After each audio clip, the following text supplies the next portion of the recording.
What is up, everybody? We've got a new toy to review tonight.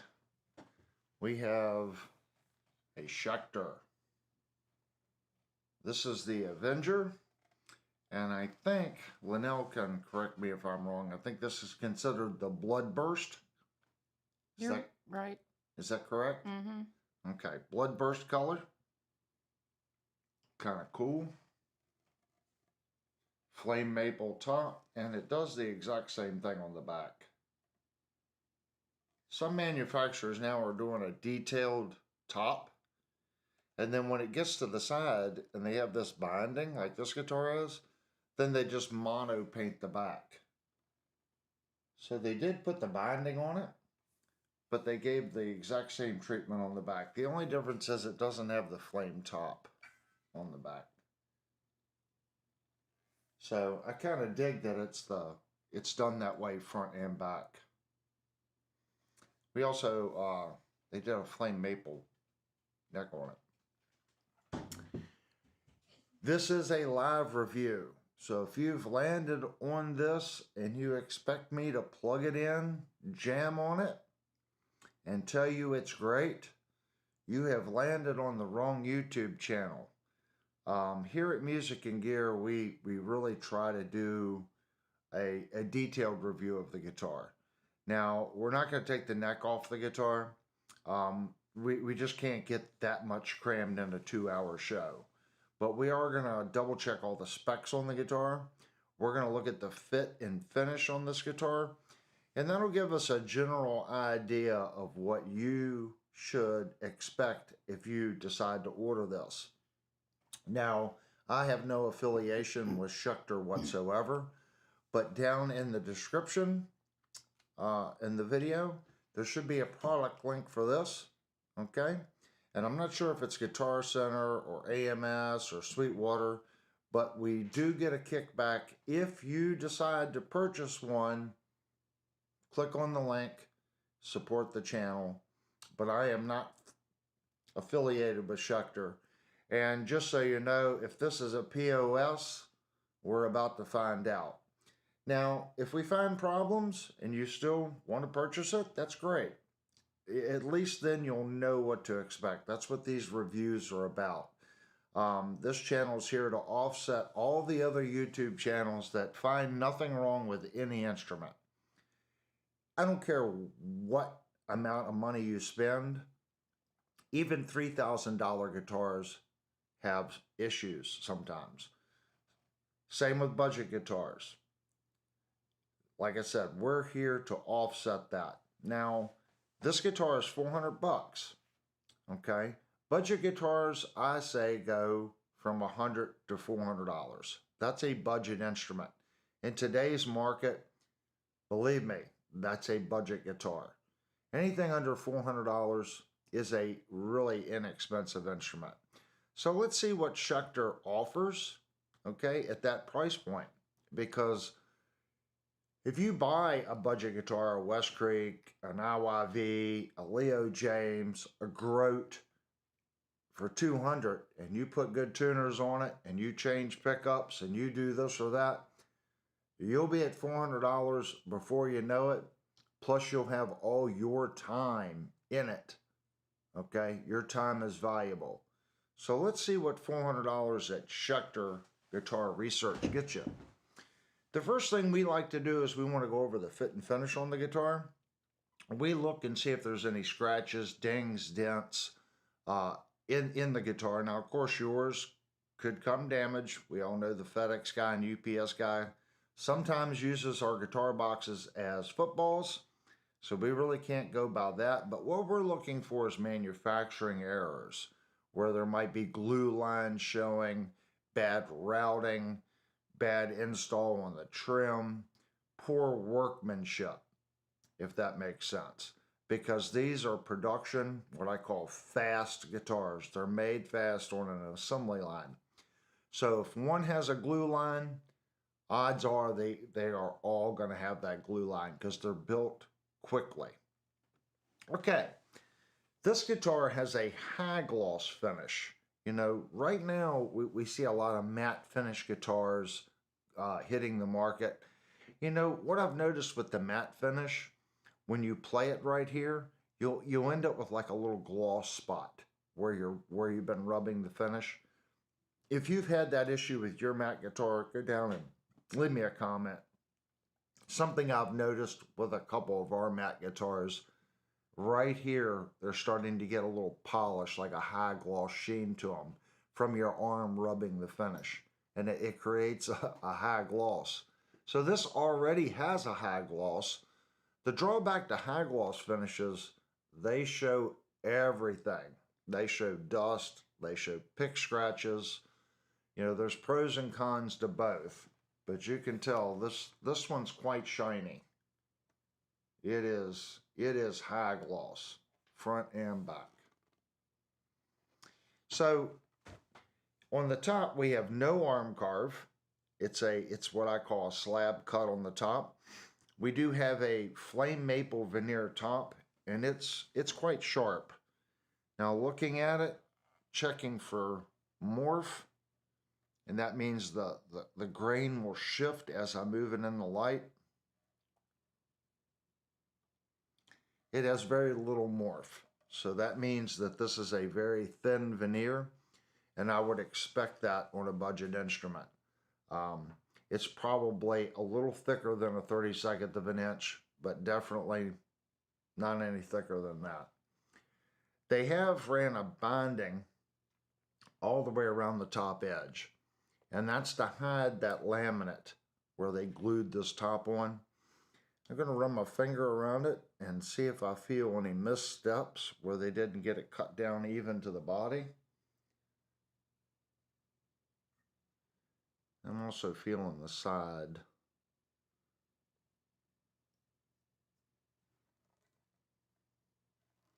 Checking the binding going into the neck pocket. Now I'm looking for glue lines. I don't feel any rough spots.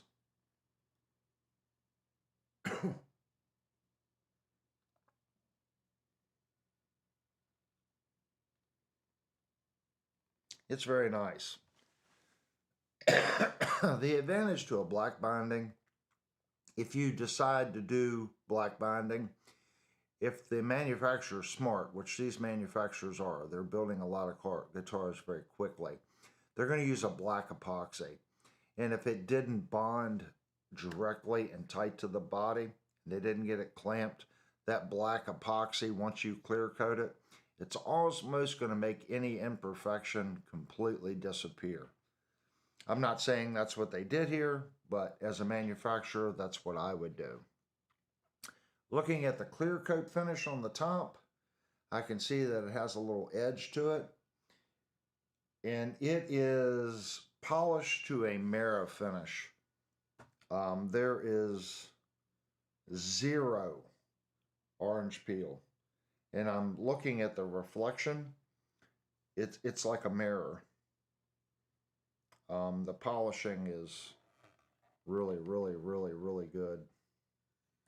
Check the polishing on. Yeah, it's exactly the same on the back. So the guitar is well polished. Let's feel our route around our body. We're feeling for chatter marks or sanding errors.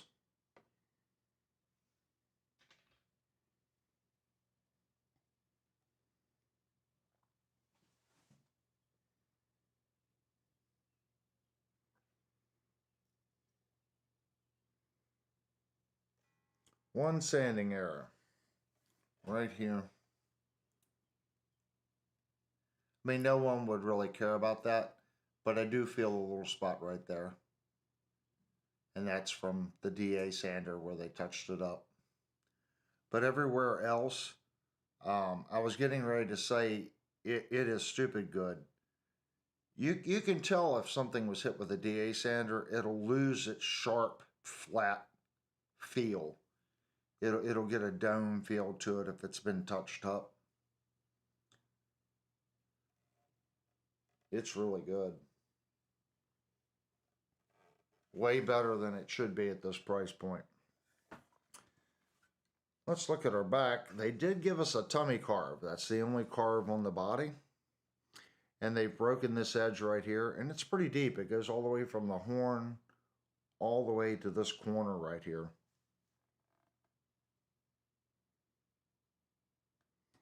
And we have a strap button on the back side of the horn here.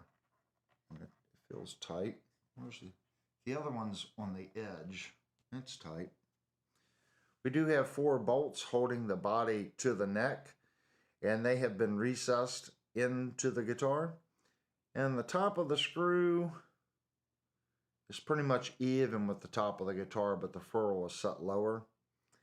And last week we reviewed a quart, and inside the quart they had very little finish inside the bore hole.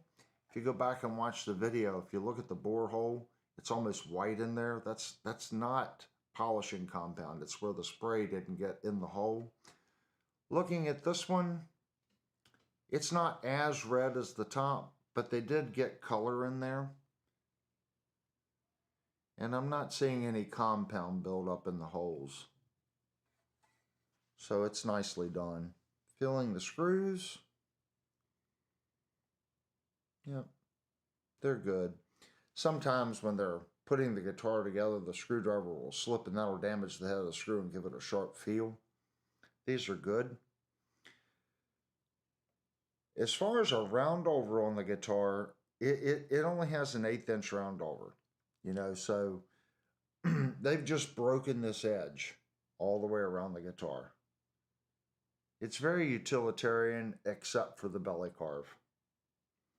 We do have a contoured heel here where they've sanded this into the neck of the guitar. And that just makes this a little easier. Now you would think the guitar would be extremely butt heavy. It is butt heavy. Okay? Like I can't let go of it. It is butt heavy, but not near as bad as I would think it would be. We've reviewed some guitars and it takes all I can do to keep the guitar like this. I am putting a little pressure with my thumb, keeping it straight. So it is a butt heavy guitar. Looking at our jack, we like to look at the radius of the jack and see if it follows the body on the guitar. It's pretty close. It's really good here in the center and then flattens out where the screw hole is. That's usually the exact opposite. It's usually better here and flat here. But it does flatten out where the screw holes are. That's pretty good. Okay. Looking at our top hardware, we do have black hardware, and this is like an ABR bridge. So the strings go into the back soap bar piece, and it's fed through. If you decide to fish your string this way and then go over this, it's most likely going to scratch the black finish. And to be honest with you, you're decreasing your rake angle here. I know some people claim it adds more color and tone to the guitar. But when you decrease your rake angle like that, if you decide to restring the instrument that way, you might have problems with strings popping out of the groove here. Okay? And you need a little bit of that rake angle to push down on the bridge because a lot of these guitars, there's a little movement in these parts before you put the strings on them. Now this one feels pretty tight, but the first time you take the strings off, if there's a lot of jingle in these screws to go down through, an old school luthier trip is to take a pencil, take the eraser off, and drop an eraser down in the hole, and then thread the screw back down in it. When the screw hits the edge of the eraser, it'll compress it, and it pushes up on this screw and keeps contact of the threads in the barrel so they don't jiggle around. That's a very old school trick, so you can try that to get some of the jiggle out. But once you put the strings on, it's usually pretty good. You're like, well, then why would I do it? If it's moving around and you change your strings and it's moving like this, that can affect your intonation. So by putting the eraser in it, it stabilizes it. So when you do set the intonation and you take the strings off the guitar, it will stay intonated closely. But looking at the hardware on this guitar, it looks pretty nice. This is I don't think it's black. It's like kind of looks like a black charcoal. It doesn't look black. It looks like a real dark charcoal. But I don't see any chips or dings or anything in it. Feeling our bridge for anything sharp.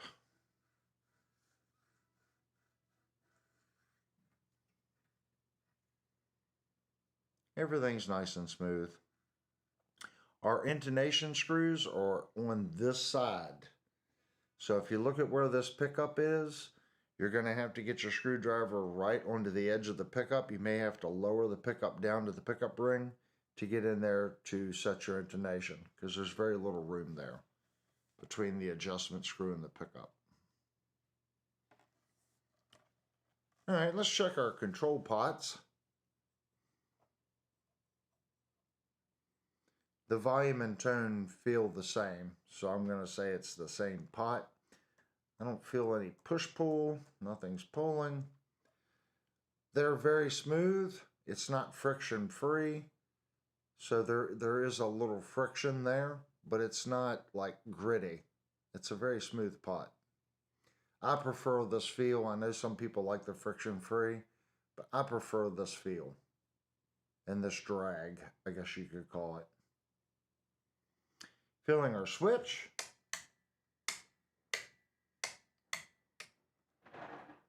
There's a little side-to-side jiggle in the switch. I'm going to say there's a good 1/16 of an inch playroom in the switch. But the switch feels solid.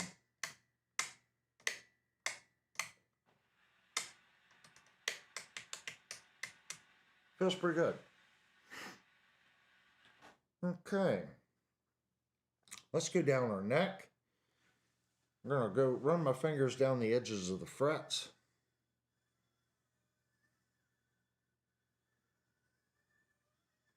There is no fret sprout, so that's good. And feeling the sides of the frets, I don't feel anything sharp, but I will say it's an extremely basic dressing, but there's nothing sharp. And I kind of expect that at the $400 price point. But there's absolutely no sharp frets. But I definitely feel the chamfer. Feeling our fingerboard to the back of the neck for any kooky transitions. I cannot tell where the fingerboard and the neck starts. So that's good.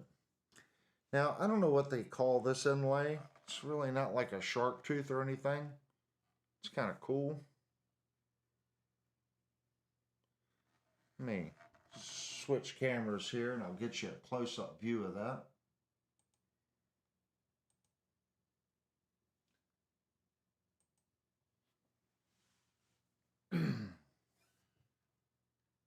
Oh, we froze. You gotta love technology. There we go. So here's a close-up of the frets.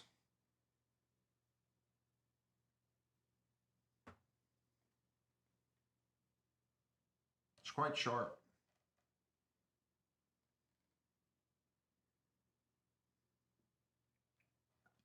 And then check out our headstock. We'll talk about the headstock. And these are not locking tuners. They are Schecter branded though.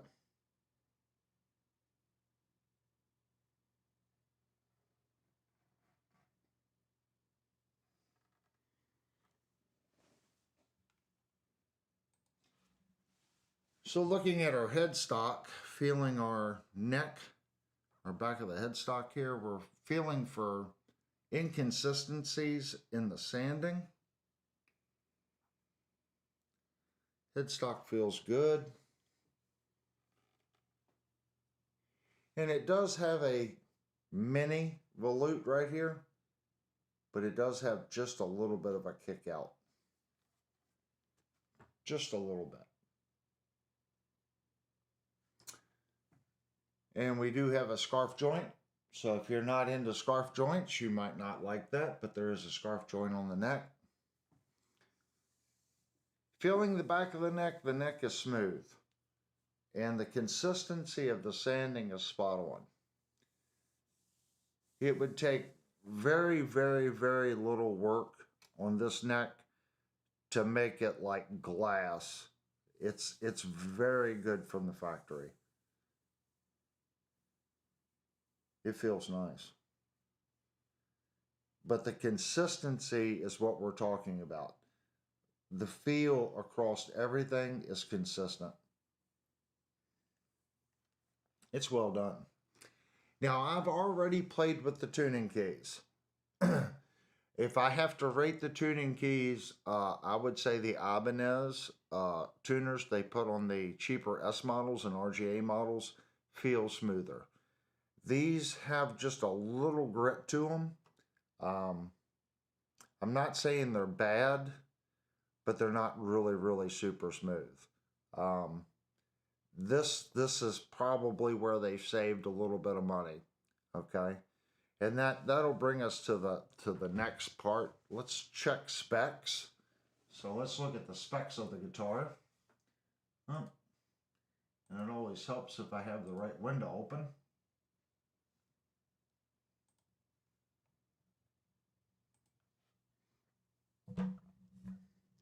Okay. Specs. It's a 6-string, right-handed model, solid body. Avenger Standard is the name. The body material is mahogany.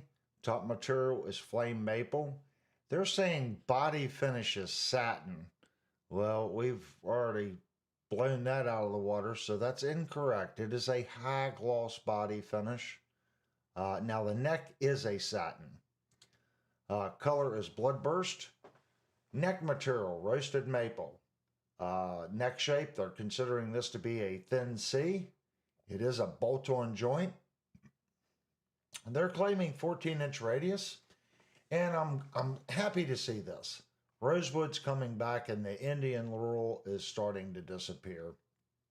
We do have fingerboard inlays. They are dots. 24 jumbo frets. They're saying a 25.5 scale length. Scale length type is standard, so it's not a compensated fret. Net width is 1.653, and then it has a graphite nut. Nice specs for a $400 guitar. Bridge and tailpiece is a Schecter Diamond hardtail. Tuners are Schecter. Neck pickup, Diamond standard. And both same with the bridge is a Diamond standard. 1 volume, 1 tone, 3-way selection switch. Strings is just an OEM 10 to 46. No gig bag. So that's what they're claiming. Like I said, I feel the tuners are the guitar's weak point as far as the hardware that is on the guitar stock from Schecter. They feel like budget tuners. If you bought a Westcrick or a Firefly or I'm not gonna say Leo James because their tuners are horrible, but maybe like they feel equivalent to a Firefly tuner. That would be a good way of putting it. Feeling our inlay work to the neck to see if there's anything funny going on. I kind of dig these inlays. These inlays actually have a little color and a little character to them. You can go back in the video where we did a close-up on them. They're pretty sharp. It's well done. Looking at our frets. Frets feel smooth on the top, moving the strings back and forth. And they have a nice sheen to them. It's not a high polish sheen. It's like a matte, between a matte and a gloss. A little bit higher shine than the Court that we just reviewed last week. A little bit shinier. Still not a highly polished fret, but it feels good. Okay, I think the only thing we need to look at next is our control cover. I forgot to tap that.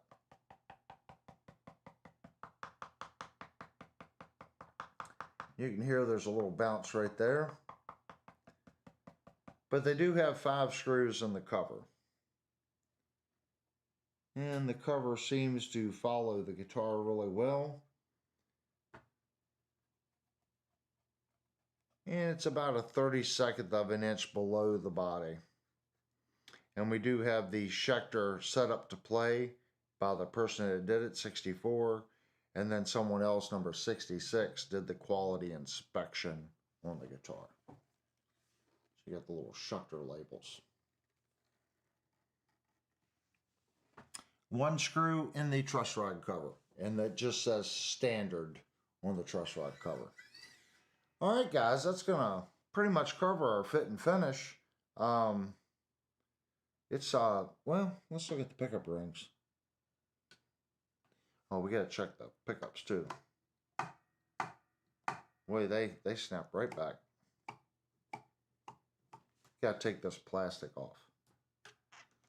See, Linnell didn't do this, so I get the joy of taking the plastic off the pickups. So the pickups is like a black chrome. I feel the screws.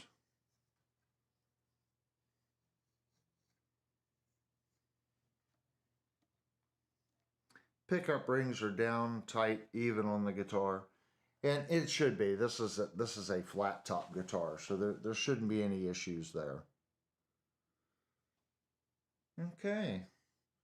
I'd say we're pretty good on the fit and finish. Everything looks really good on the guitar. These guitars are getting really good at really good prices. You know. Now let's take it a little bit further and let's look at the specs. Make sure the specs are right. We're going to check the pickup readings and check weight. That's going to be our first thing. I have to remove our towel to check weight.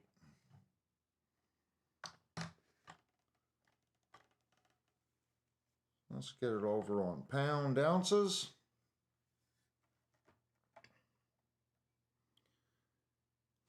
So this particular guitar is 7 pounds, 15.5 ounces.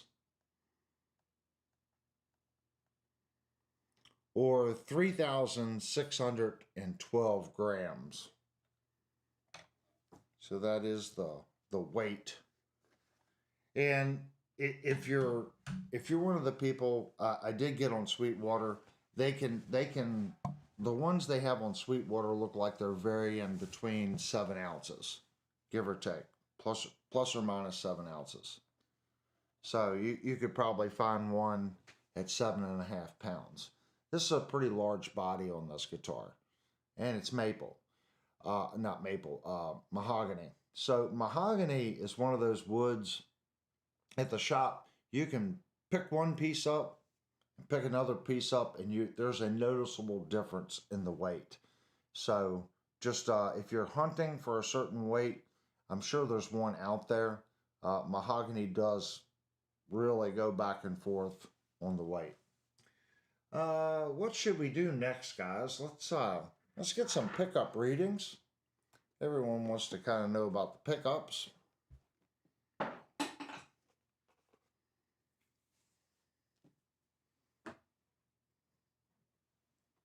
I don't want to scratch the guitar.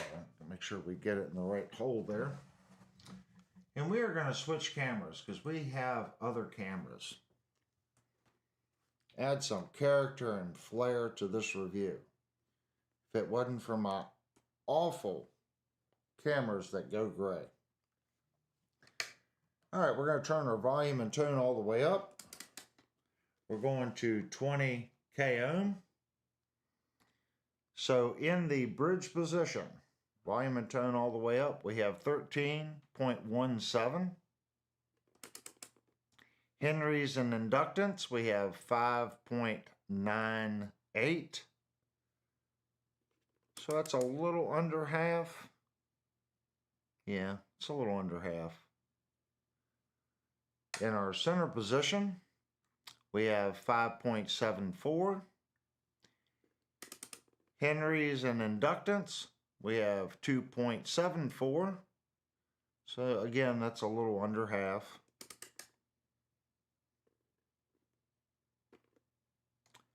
And then our neck pickup, we have 9.98, 20 km. Henrys and inductance, we have 4.48. So they're reading pretty consistent. They're just a little under half. I see that a lot now.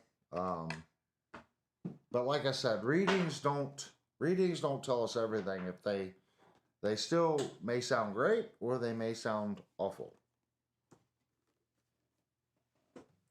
It's one of those things you kind of don't know. With those readings, I've heard some pickups sound good, and to be honest with you, at those readings, I've heard pickups that can get muddy at those readings. So we'll just have to wait until we plug the guitar in and listen to them. Okay, let's go down the setup from the factory on this guitar. It said it was 25.5. I got my 25.5 scale. So first thing let's do, let's look at the factory neck relief.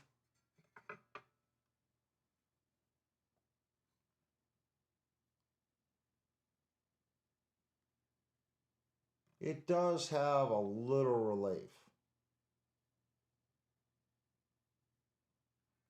It has about 0.3.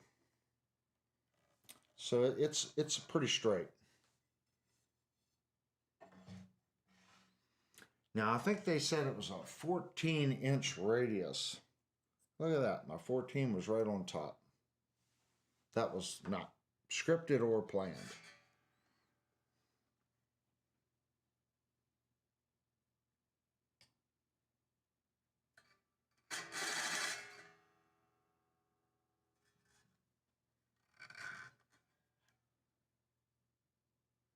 Yeah, it's 14.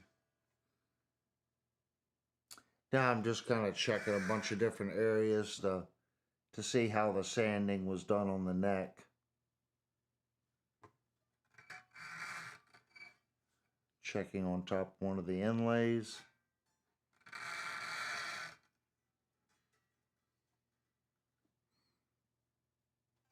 It's nice. Now right here, I can move the gauge back and forth.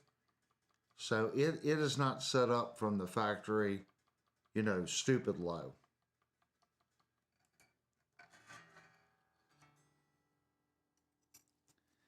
That'll bring us to our next thing. Let's actually look at the action height. We'll do Imperial first. So on the 12th,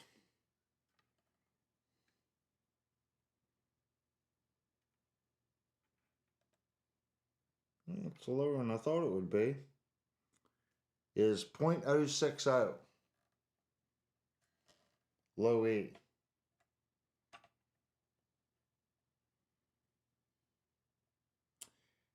And I can see the 0.060 mark above the high E string. So it's probably like 0.055.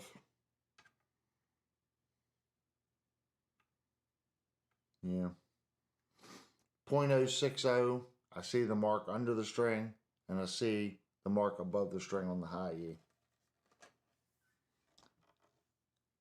Let's do a cross reference. Let's check it in metric. For the fellows across the pond.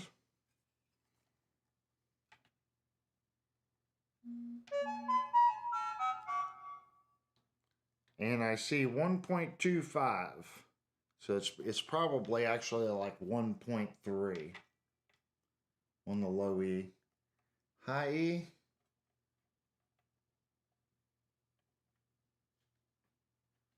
I'm going to say it's 1.1, 1.15. So it's lower than I thought it was.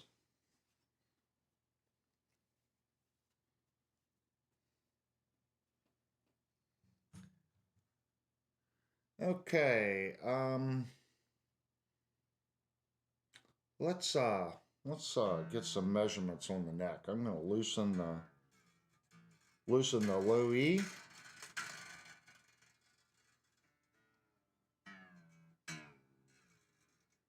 And the A.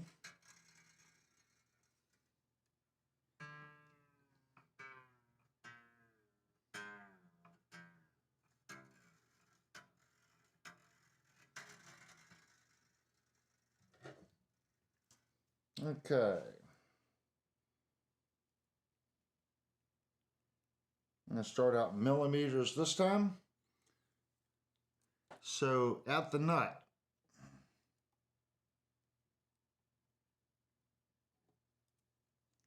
we have 42.33. And in inches, that's 1.6665.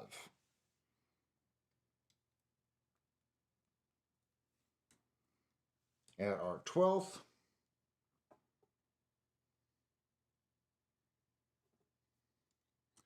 we have 51.99 millimeters. And in inches, that's 2.0465. Let's check our 24th.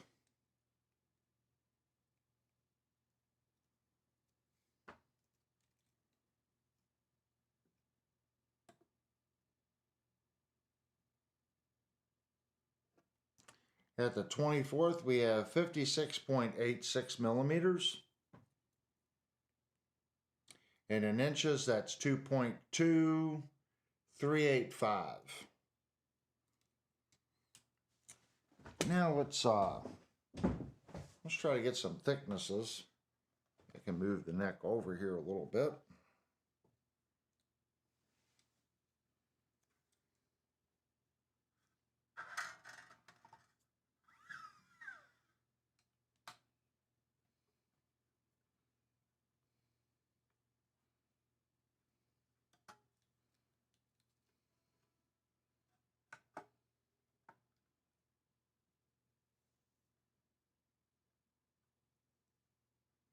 So at the first fret,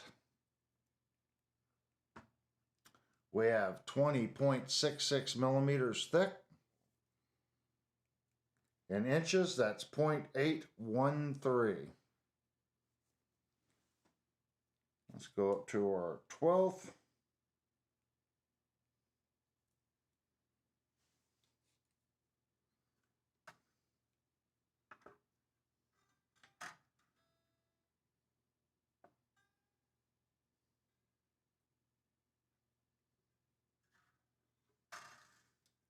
We have 22.3 millimeters. And in inches, that's 0.878.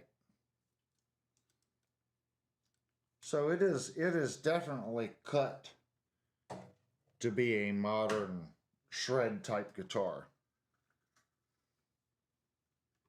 It's right in line, just a little thicker, like 1 millimeter thicker than the Ibanez Jim Jr. Gotta put some tension back on the strings, guys.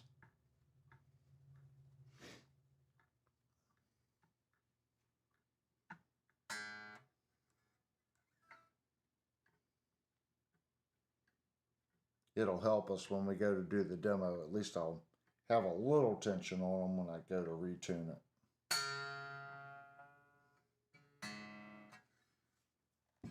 Okay.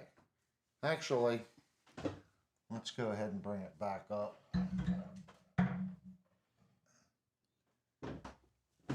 I'm missing a chord. That's why that moved.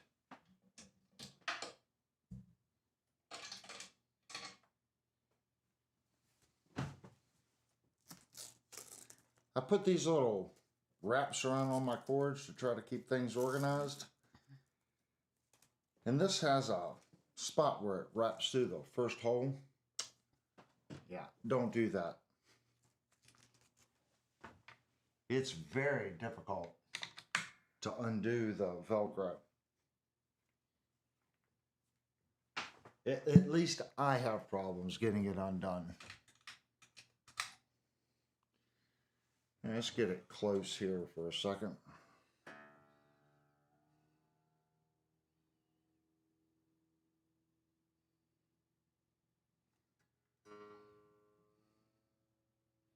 That was pretty close just by ear.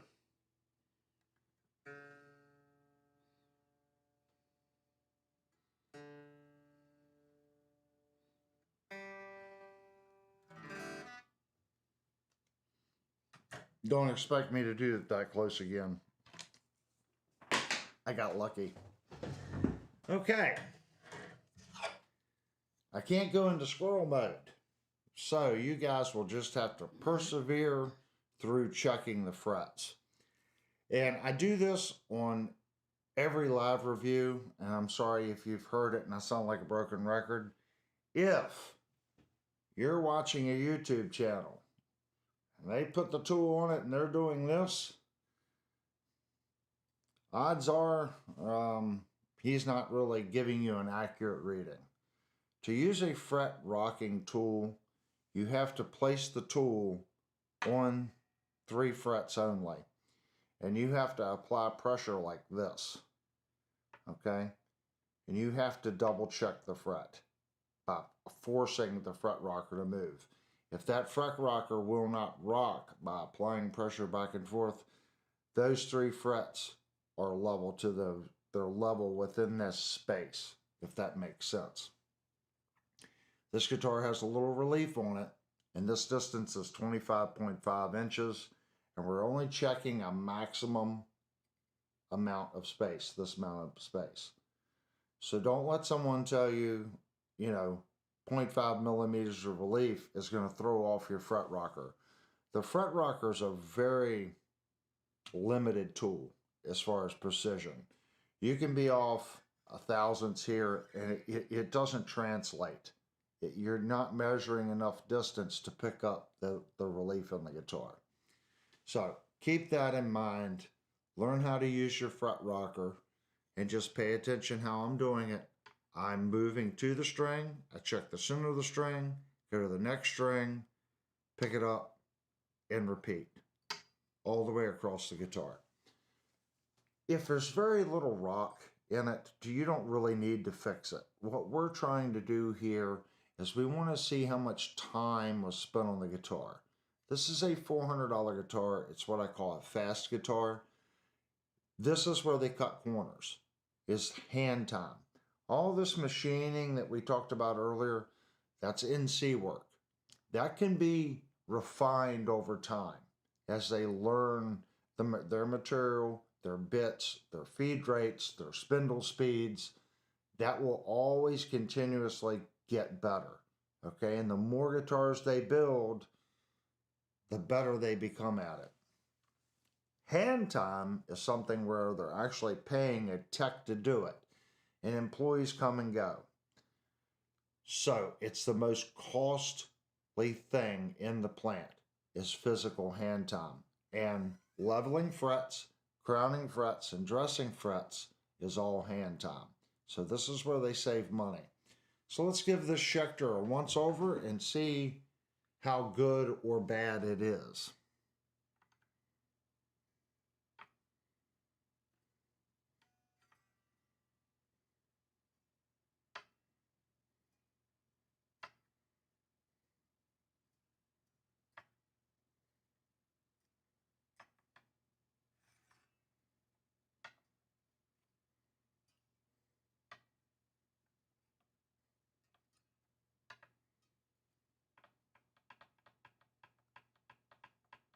You hear that?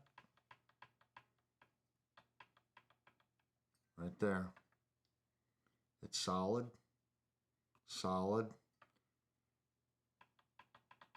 right there.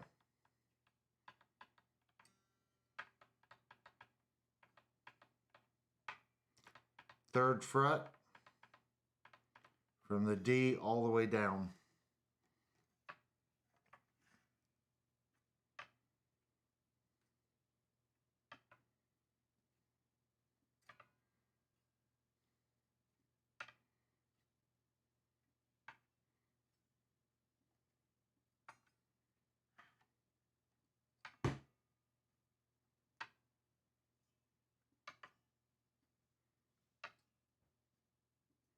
And yes, I have the mic gains cranking, so you'll be able to hear anything we find.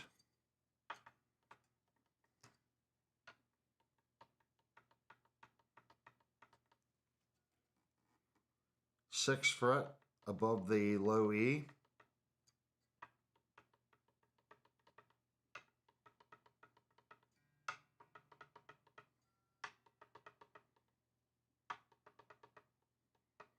Entire 6th fret.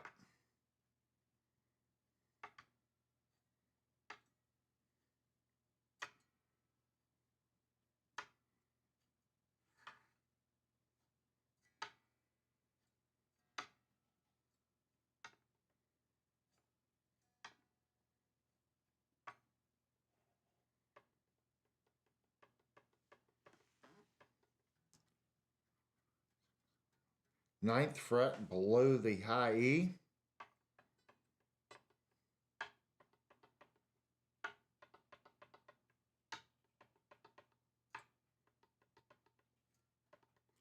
Ninth fret complete whole fret. Uh-oh. Ninth fret, we have a rock right there. I'm going to move up 1 fret, and I have a rock again.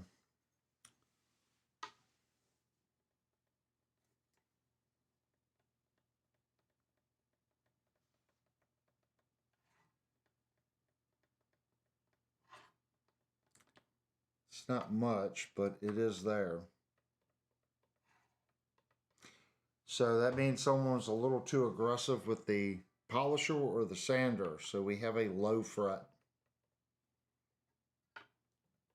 That's not what you want to see.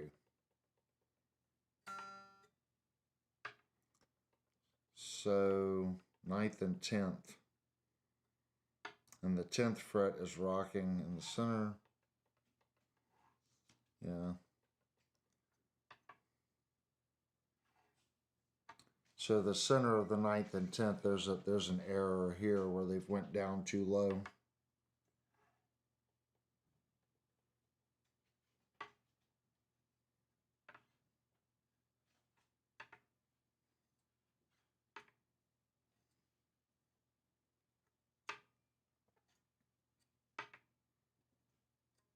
That's not what you want to see, guys.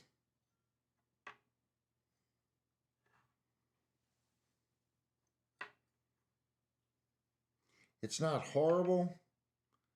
The drawback to a low fret is the only way to get that correct is to go over all the frets.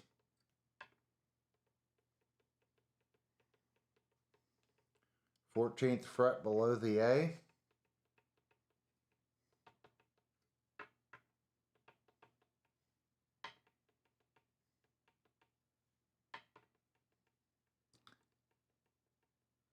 So pretty much from below the A to above the high E.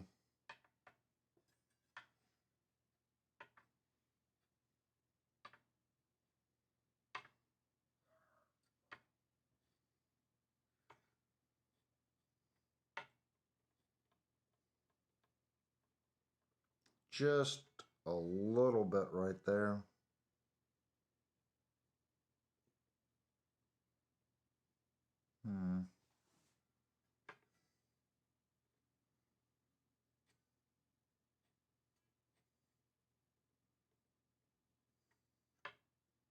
I'll let that one go. Depending on how I hold the tool, it disappears.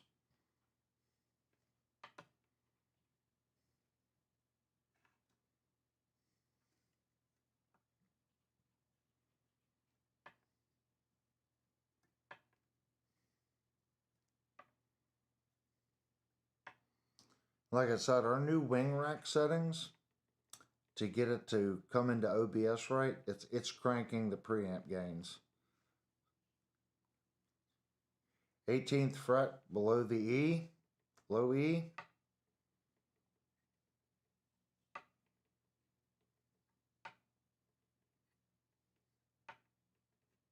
Entire fret. So far we have 3 frets, the whole fret all the way across. So that's gonna lead me to believe that that fret has popped up, those 3 frets, from when it was manufactured at the factory.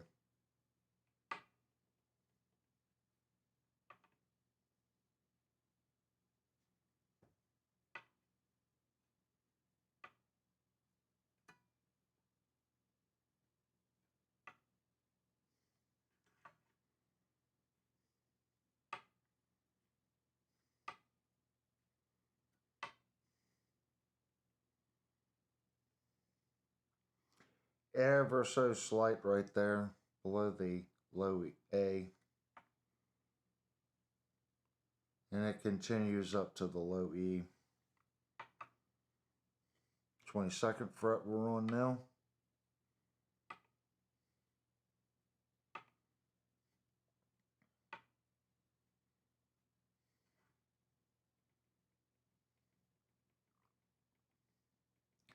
Twenty-third fret.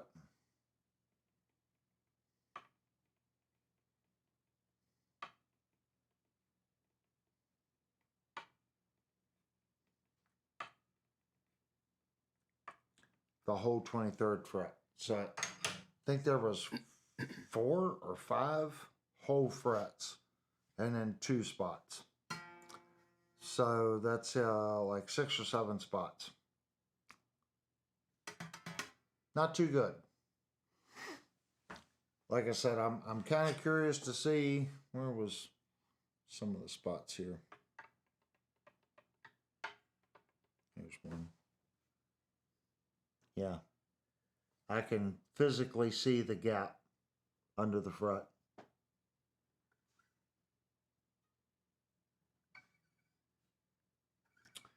So these are the things you want to look for.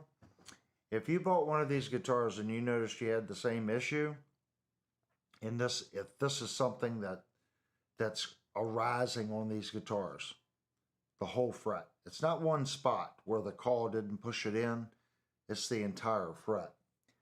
So that leads me to believe that the fret has popped up.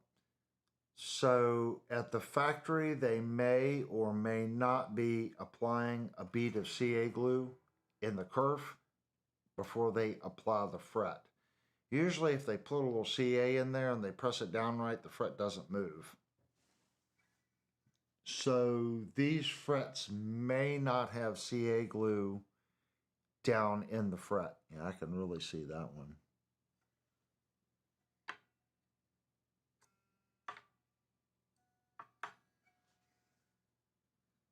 Well, it is what it is. That would be my guess, and it's up to the comment section for other people that have bought the instrument to post.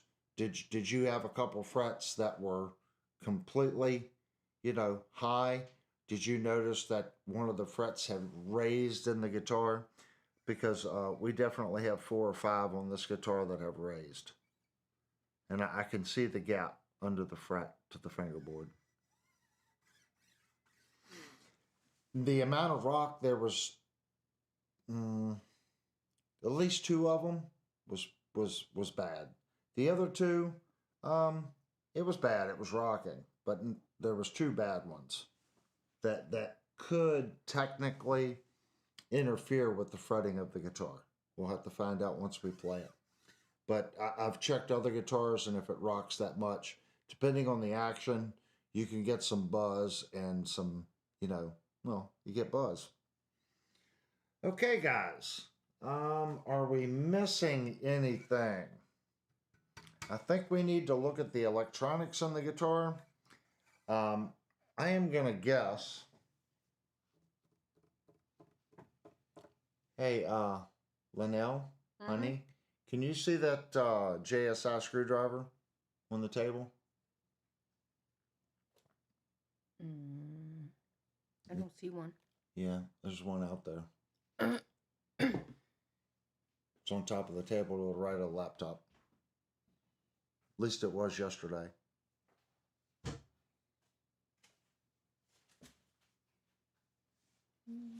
Technical problems. This is the only screwdriver out here. That's it. Okay, guys, this is a P1X75 Japanese industry standard screwdriver. If you're having problems tearing up hardware on your imported guitar, that's because they are not Phillips screws. They are JIS. So please purchase the proper screwdriver so you do not tear up your hardware.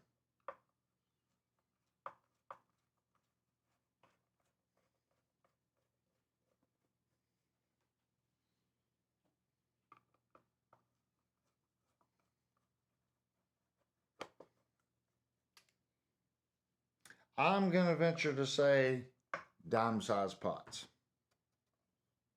That's what I'm going to think on the guitar. And a box switch. But I have been wrong before.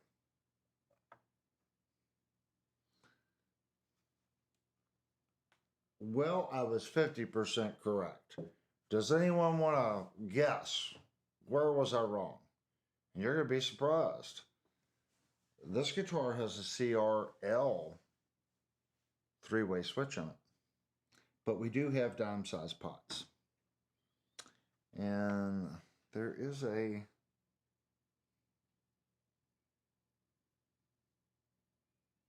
I'm not familiar with that logo. It says QY. If anyone is familiar with QY pots, please leave a comment in the comment section below. But it says QY in cursive with a circle around it. And we have a CRL switch, not a box switch.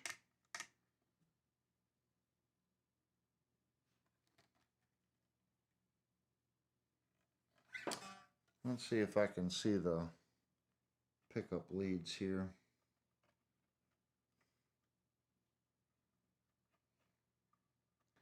There is a piece of shrink tubing. Okay. We do have a white and a red wire coming out of each pickup. Okay. But they folded that over and bonded them together and put shrink tubing around it. So if you ever decided to put push pulls or toggle switches in, you could technically easily split the coils in these pickups if you wanted to. The solder joints looks nice. And when they're using a green cap, see that quite a bit.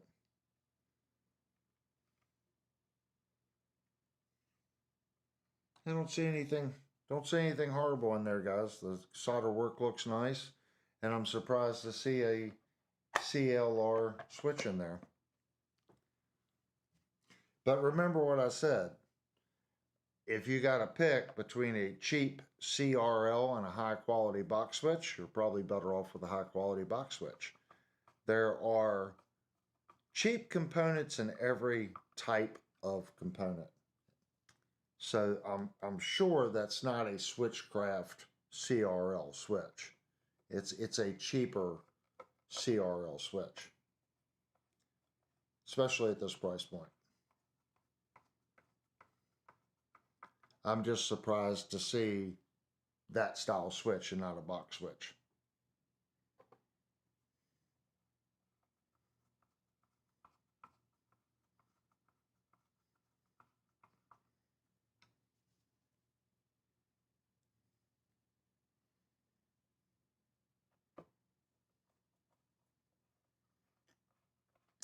This channel's here about product information. So if you're throwing popcorn because I found some high frets, it's okay. This guitar did far better than any Leo James we've ever had on this channel. Trust me. Leo Jameses are a mess. This one, looking at it, I'm pretty sure if you went in with a call, the drawback is you're going to have to level the frets on this guitar. This is one instrument though. This particular guitar, you're going to have to put a call on the frets and get the frets seated properly, and then go through and see how that's affected the fret level. It may correct it. If they were seated and then leveled and they popped out, pushing some CA glue down inside the gap there and then pressing the fret in, and you push them in right and you check it and you're good, then you know that's what happened. Okay. Anytime you do that though, count on doing a fret level. We did find one spot that had a low fret. That may not be a low fret because you've got the two wacky frets there. If you push the other fret in and you go through the whole neck and you compress all the frets, that's what I would do on this guitar. There's 5 or 6 frets doing that. I would double check every fret on the guitar and make sure the frets are compressed and CA'd to the neck properly. Then check the frets, level, and crown. There again, let's play it. If this action height isn't stupid low, but it's definitely not high. 0.060 is not a high action. If it doesn't cause a problem, you might want to just leave it. I know I'm picky. Okay, I get it. People go, oh my, they used to pick on me. Oh, you're reviewing a $250 guitar. Come on, dude. Everybody works hard for their money. So we're here to tell you what we find, and that's what we found on the guitar. So I'm just explaining to you all the remedy, okay? And also keep in mind, every guitar is different. So again, that's what the comment section's for. If you bought one of these, please comment down below how yours came and how the general fit and finish was. Someone in the future watching this video is going to read those comments, and they're going to depend on truthful comments. If you're leaving a comment, tell us a truthful, what did you receive and how do you like it? Good, bad, or indifferent, that's what it's about. Other people can read it. All right, I don't think we're missing anything else, guys. So I only have one channel on my Line 6 Stomp set up right now. Been having some issues programming a dirt sound and a clean sound. So during break, I am going to grab the Yamaha and we are going to play the high gain through the Line 6 Stomp and the crunch and clean through the Yamaha THR. So I need about 5 to 10 minutes to get that set up. Any questions that you guys have on this particular product, we're going to do question and answer at the end after the demo section. And during break, if I've missed something and you guys want to know something that I've missed, please post in the chat section and we can circle back and double check something that I may have mixed. I think we pretty much covered everything. I don't think we're missing anything, but I could be wrong. All right, guys, let's take our intermission break, and when we come back, let's plug this guitar in and see what it sounds like.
Okay, guys, I'm highly disappointed. You guys let me get all the way to this point and we missed a crucial step because this channel isn't like other YouTube channels.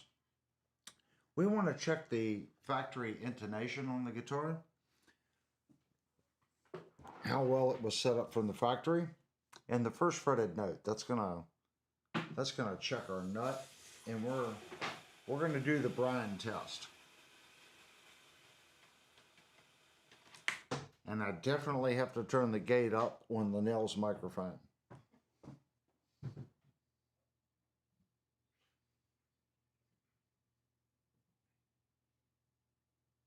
And if you're wondering why, a 5-minute break isn't long enough for the machine to make cocoa.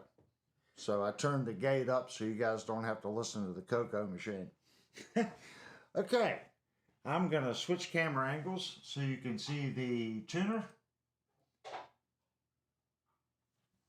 So right here, we have our strobe tuner. It's in good viewing for you guys. And playing again with the tuners.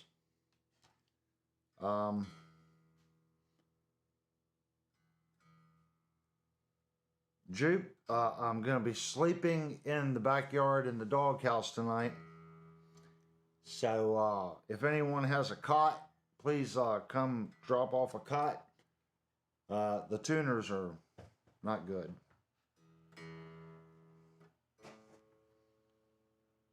Yeah.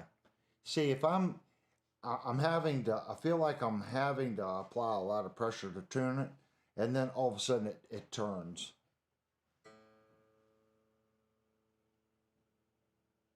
Yeah, I don't. They save some money on the tuners.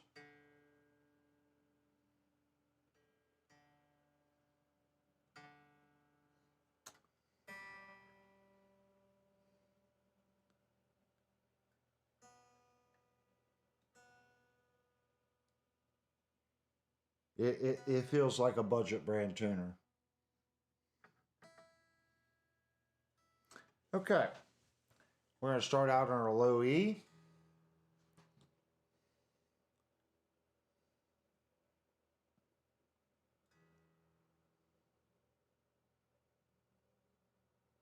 And before anyone says anything, you don't touch your intonation with the guitar laying down.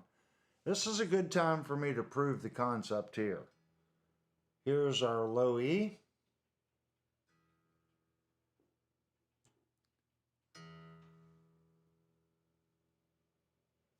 And now I'm going to do low E on the 12th. So you can see the drop off.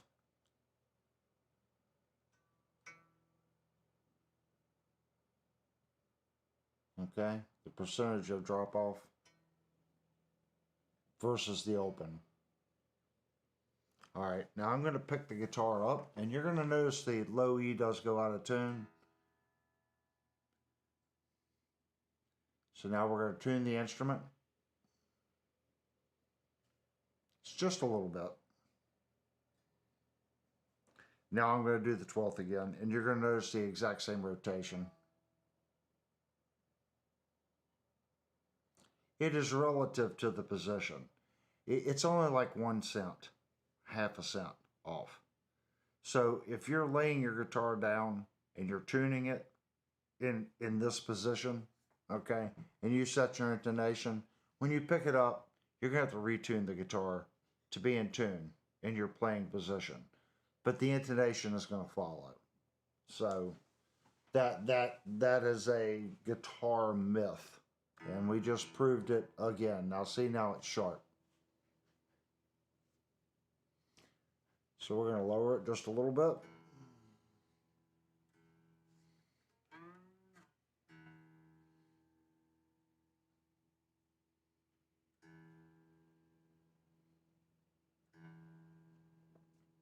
On the 12th, see, it's relative to the guitar's position. This channel's here for truth, and I get it. I like watching other YouTube channels too, and I hear them talk, and I'm like, man, they're just regurgitating everything that they hear.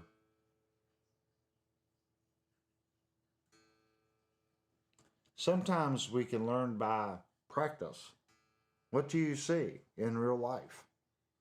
Don't let someone tell you something is when you work on something and in real life it does X. If that's what it's doing, that's what it's doing. There's our A. A on the 12th. It's about the same amount of, that one's a little flatter. We missed something on the E too. Let's do E first fretted note.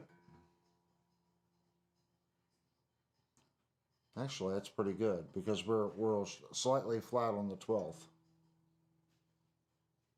A. A on the 12th. And it's a little flatter, but not too bad.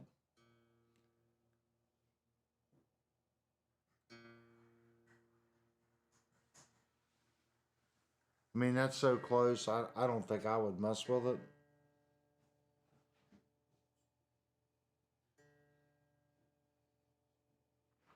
Depends on how picky you are.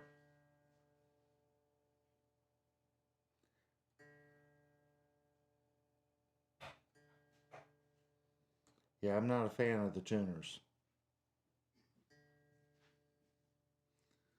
D on the 12th. Now, I'm seeing pretty consistent as far as what my tuner is. So I'm going to say there was a calibration issue at the factory.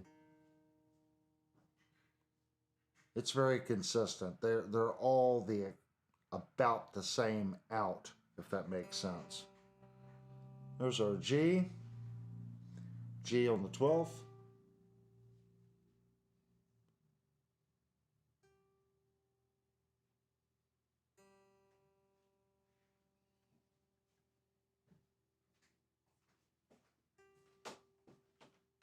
The G's pretty close.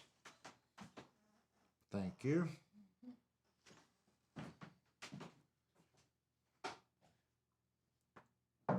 We would need a 20-minute break for me to make my cocoa and drink it.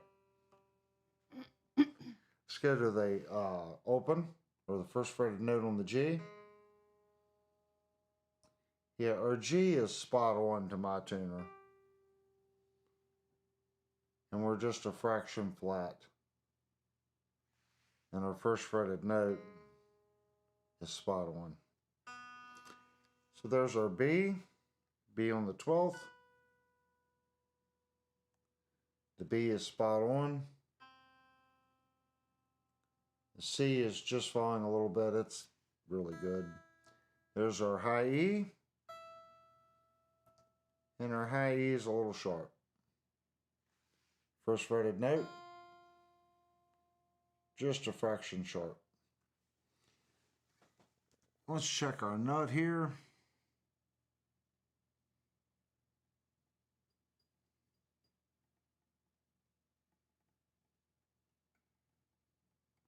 Wow, that nut is cut low.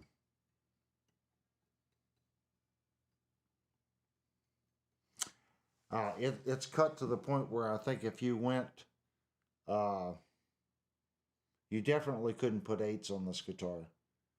But you might get a little buzz if you put 42 to 9s on it. I mean,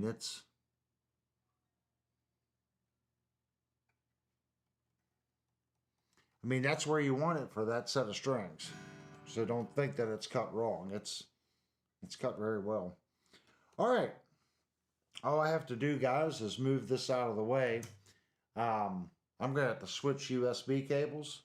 So what we're going to do first is we're going to do high gain through the line 6 stomp.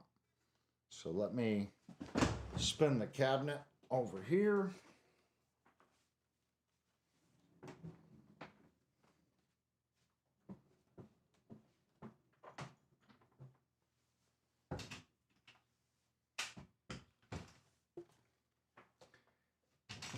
Now let's get first sounds out of this guitar. I'm going to pull up the line 6 software.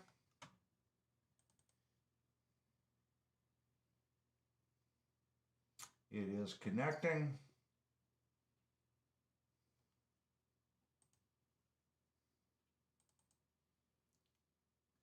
And hopefully this works. Like I said, I've been having some issues with my line 6 stomp. It's not the machine, it's me. Trying to get it to work properly with our wing rack.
It's kind of mean sounding, doesn't it?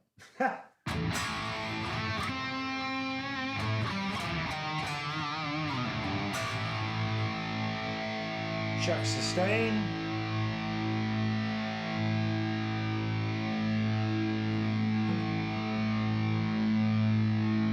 It sustains well.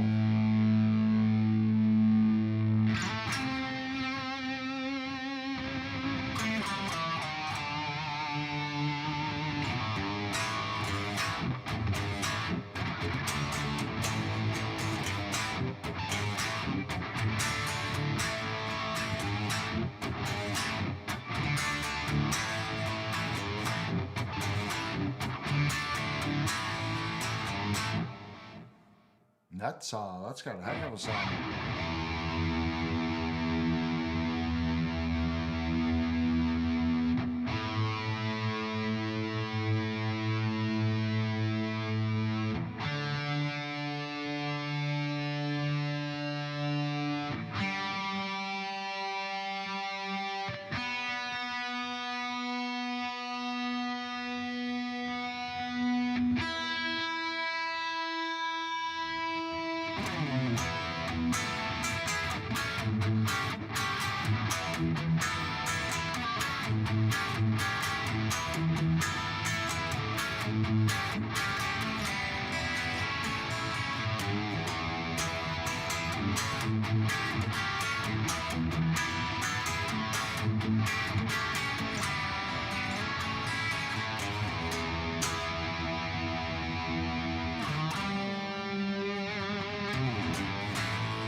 It's quite mean sounding.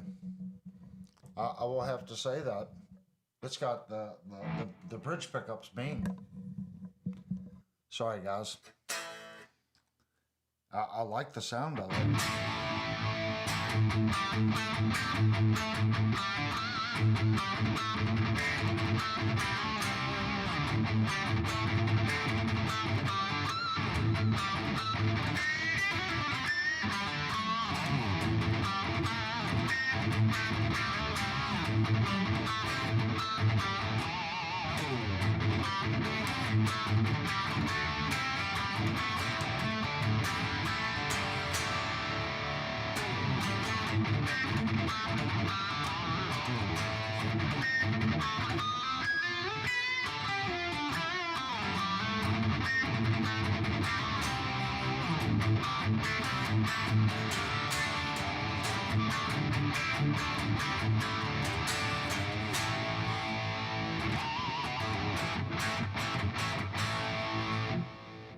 That's got a heck of a sound. Let's try our center position, see if it still has that awesome sound.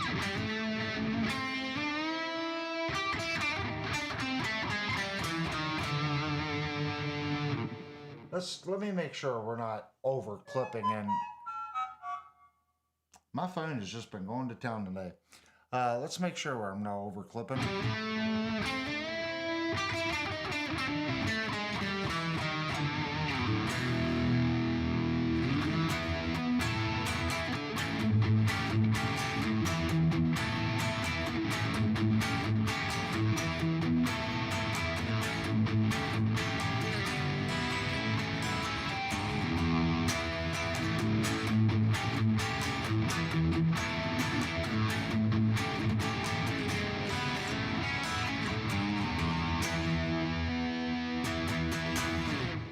That's what's great about a live review. You get to hear all my mistakes.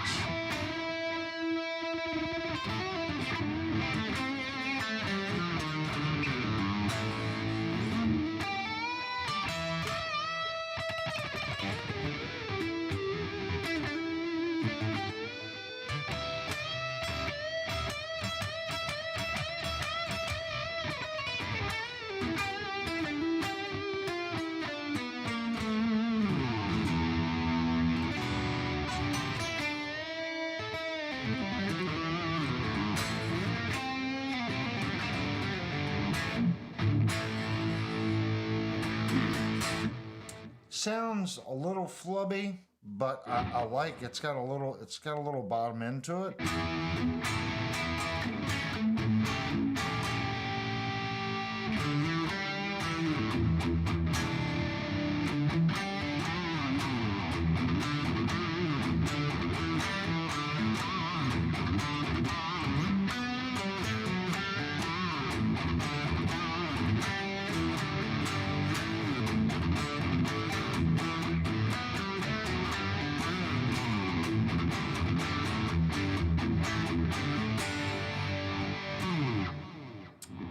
Not horrible. Let's go up to our neck position.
That one, again, just a little flubby.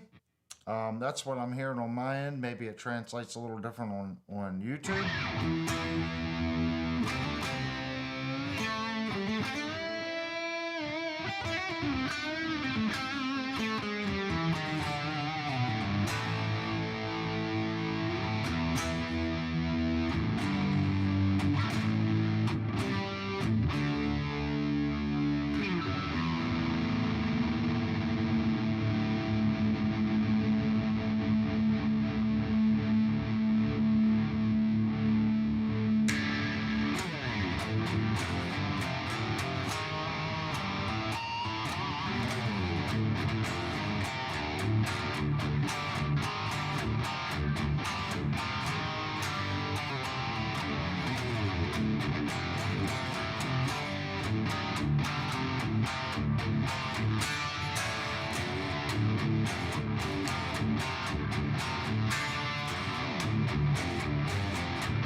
Center position.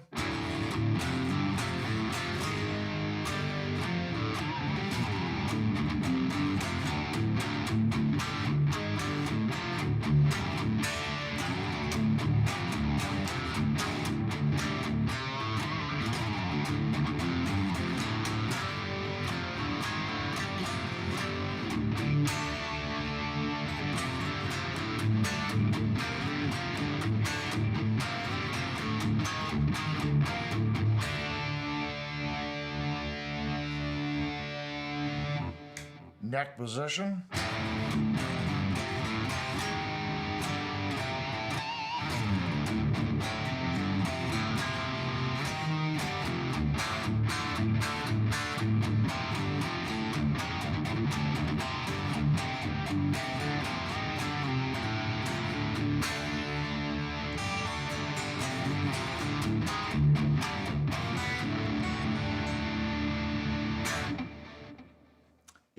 I think it's voiced more for that in the neck position.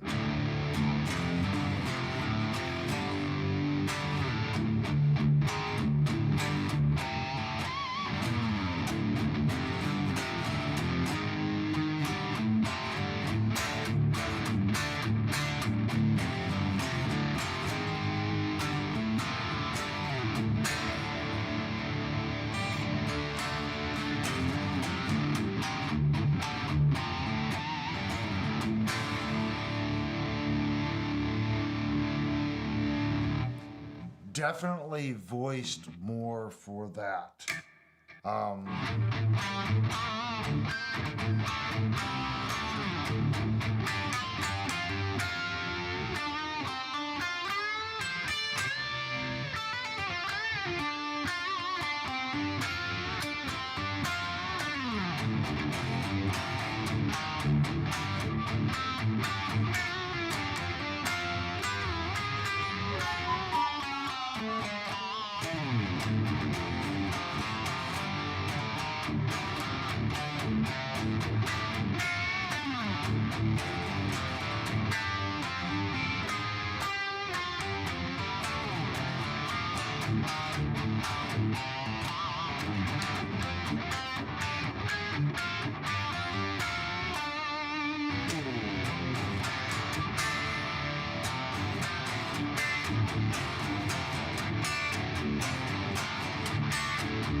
I don't know what you guys hear, but I think it sounds freaking cool.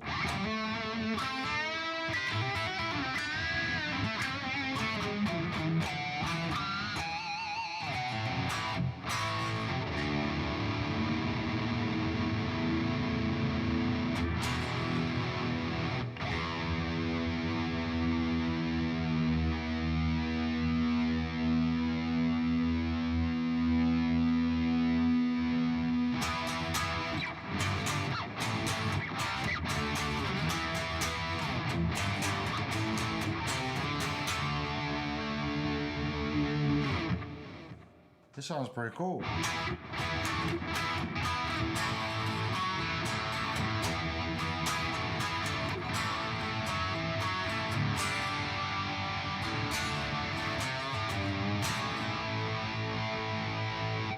It's got a nice breakup to it. It drives.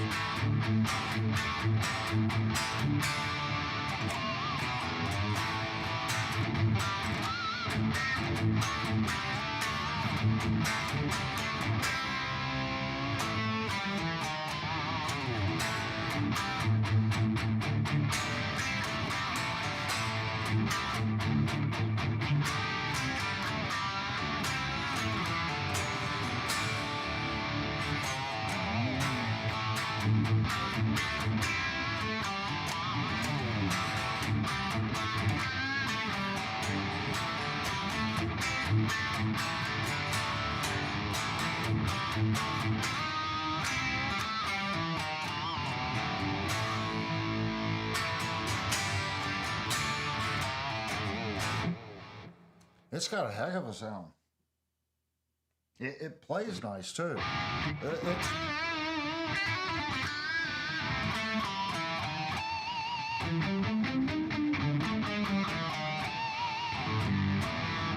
The bad frets up here I'm not picking up on. The one down here I'm noticing a little right there.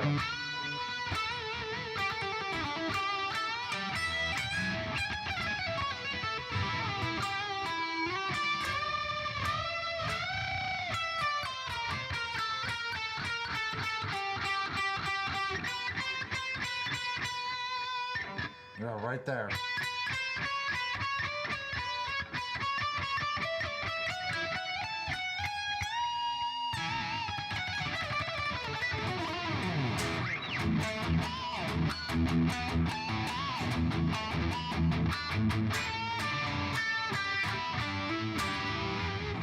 Noticing it on the 12th.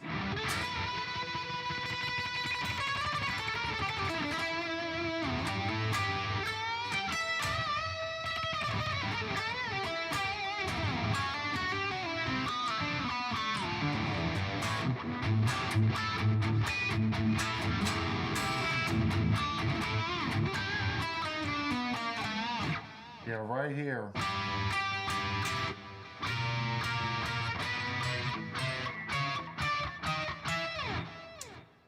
So there's like one or two little spots.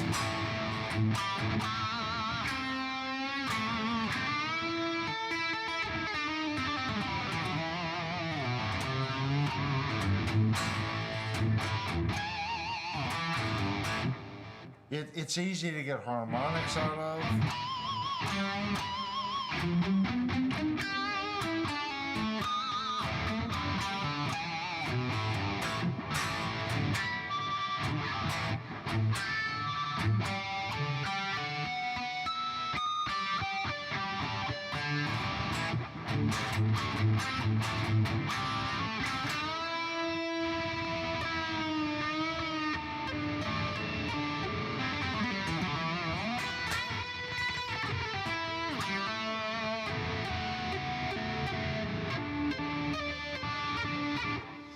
Yeah, it doesn't.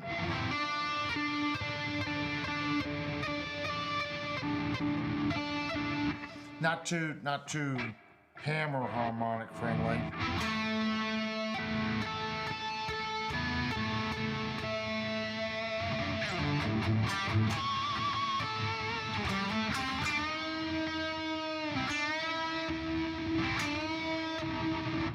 Yeah, not too hammer harmonic friendly. But all in all, I'd say it sounds really good on high gain. Now I need to switch the amp over. Let's listen to it in some crunch. I do need to switch my USB cable, guys.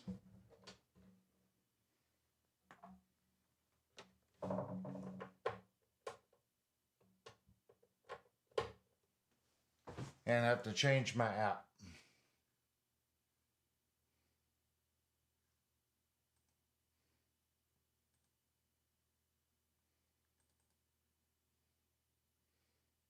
So we're going to do the crunch and the clean and the Yamaha.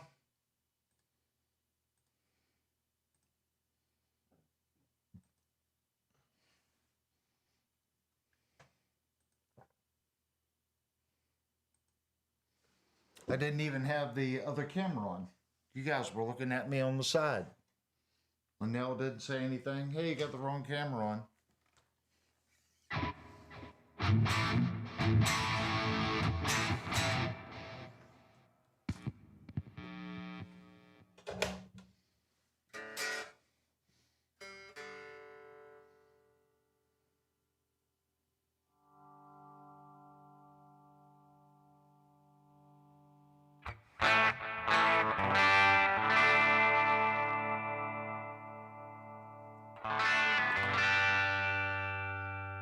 Yeah, they're quite bitey.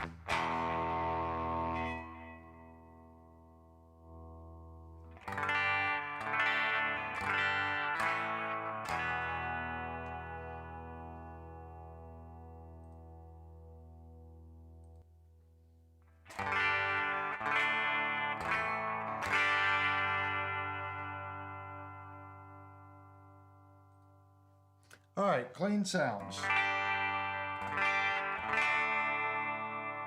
Got the volume and tone all the way up. We are in the bridge position.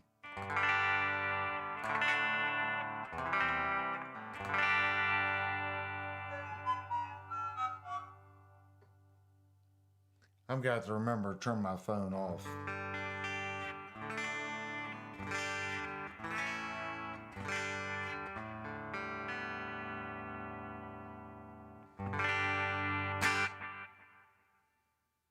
A little bit more volume. Okay, I have bass, middle, and treble. All of them are setting at 1 o'clock. Okay, so that's a good neutral EQ. So all the effects are in here. There's no effects in the wing.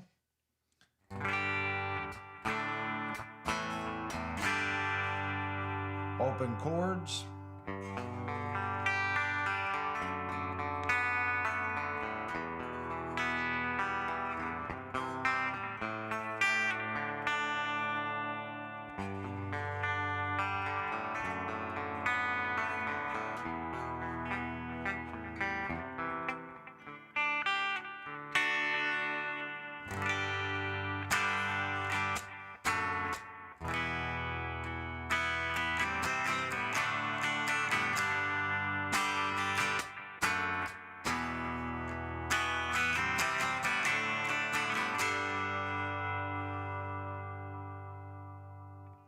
Try that in the center position.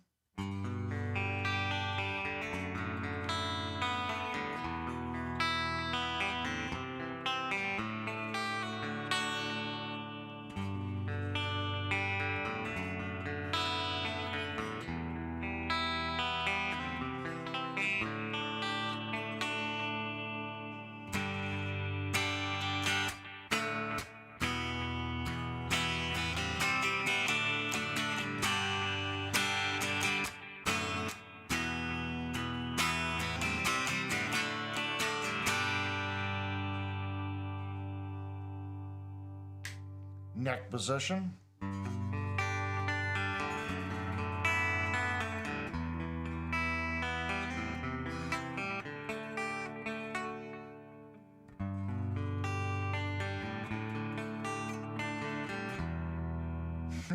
Yeah.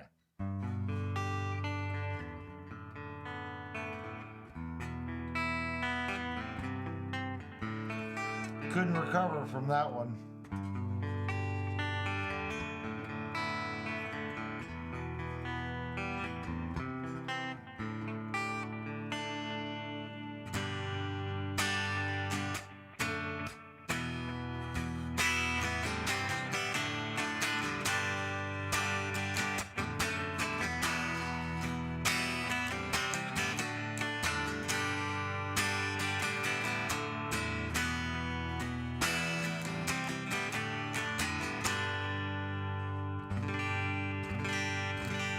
It's got a good clean sound.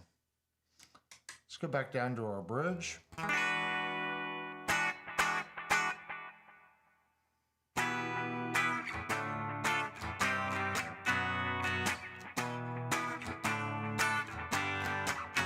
How's it go?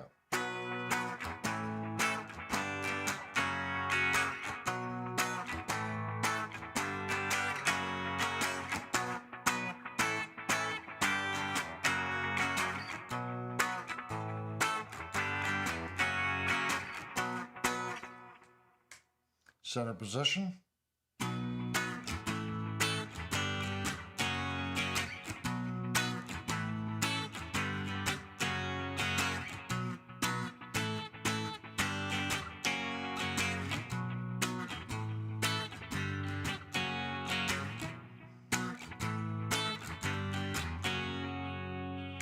Neck position.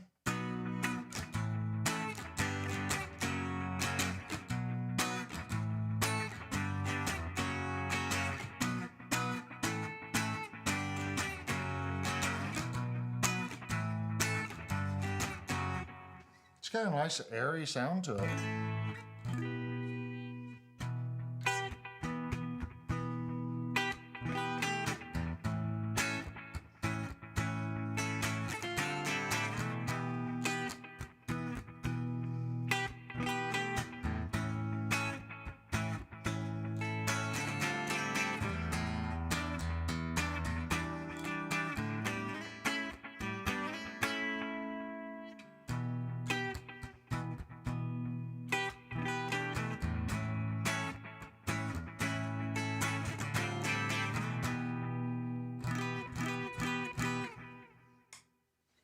One more time. Adding that bridge pickup.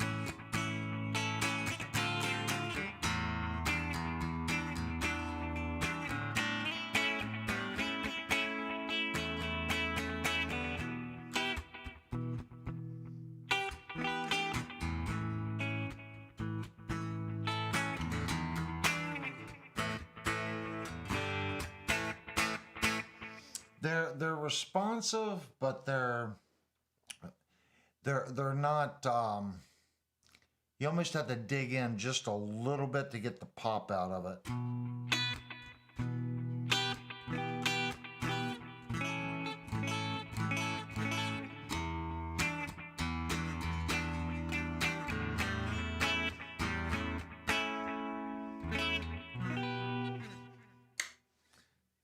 Bridge position.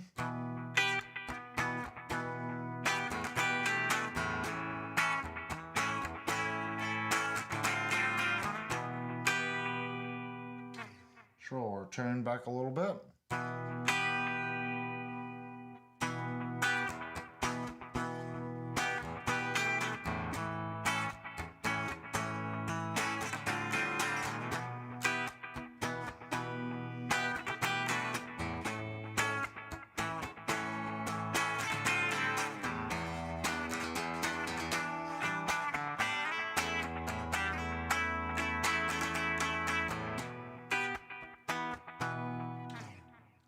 Kick our volume back just a little.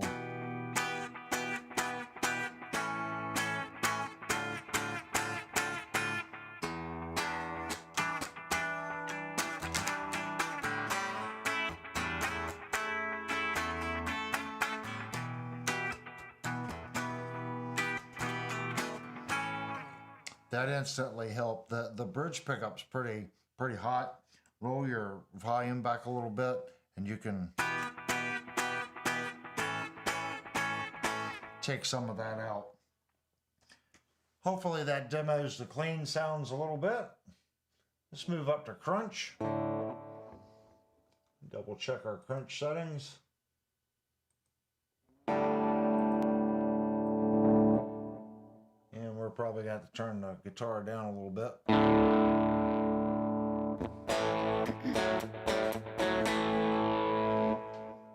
All right, let's see what this thing does in crunch.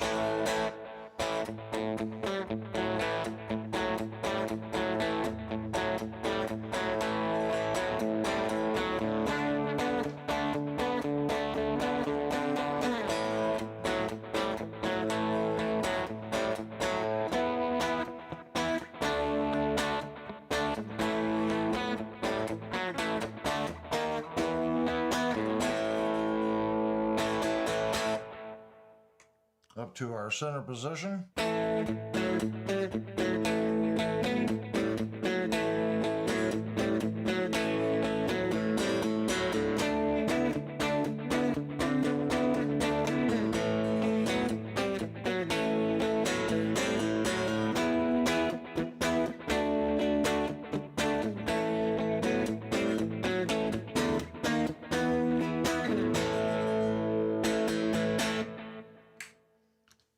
Neck position.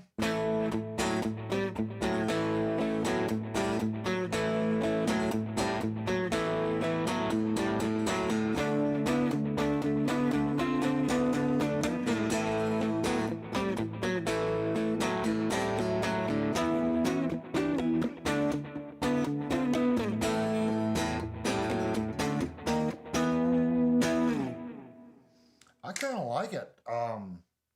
I kind of like the pickups. In high gain, the neck seems a little floppy, but I'm not hearing it now.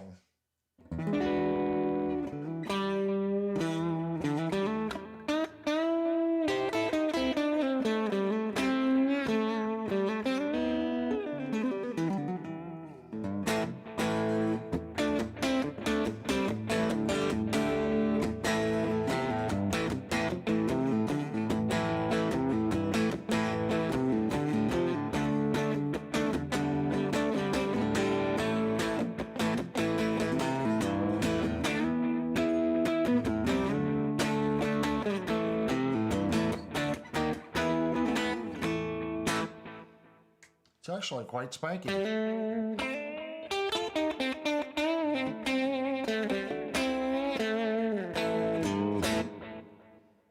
Let's give it a little bit more gain. Turn our master back.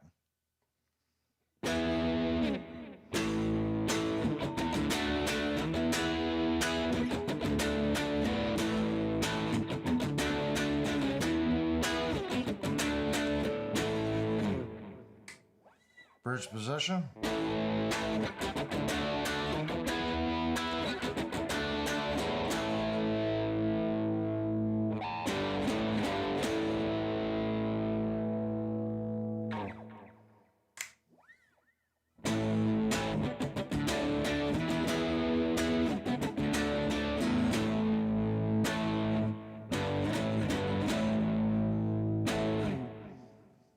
It actually does pretty well in a lot of different settings. Let's go up to our lead.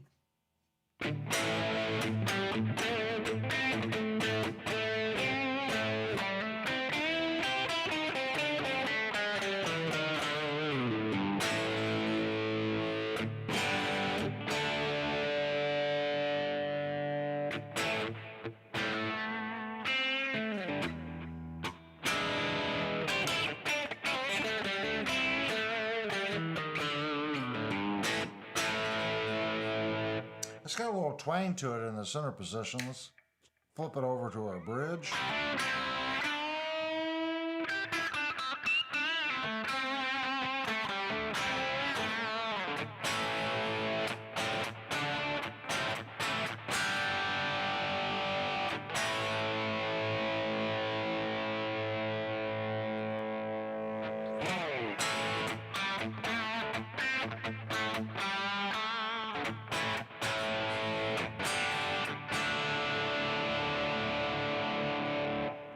All in all, I think that does pretty good.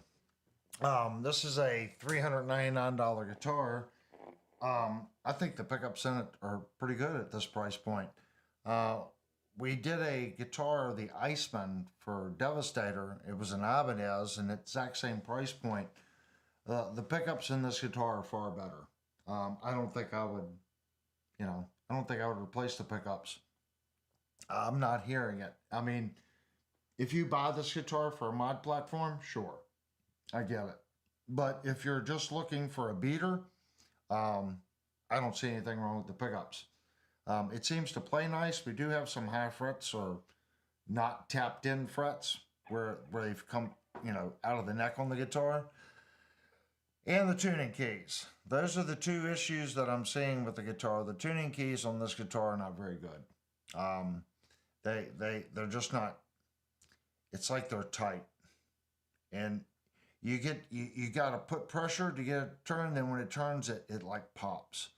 So I'm gonna say if you want accurate tuning, you're gonna need tuning keys. Is it falling out of tune? No, it really isn't.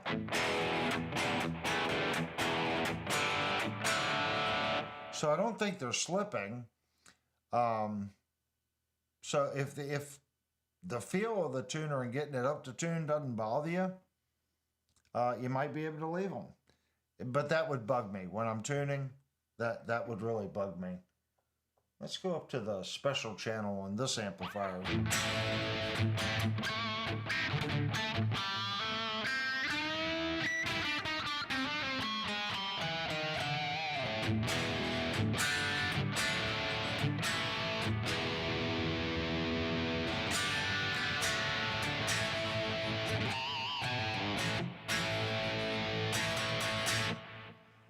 It does pretty good.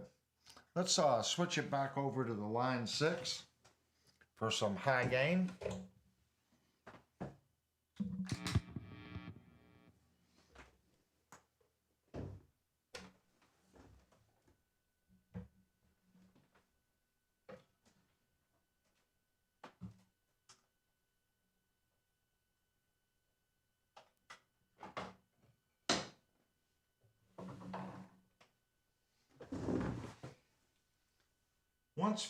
Once I get everything right, I won't switch amplifiers, guys.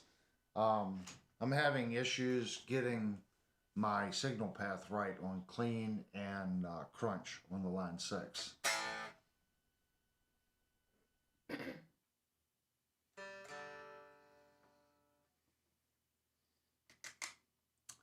And what did I mess up? Oh, mute button.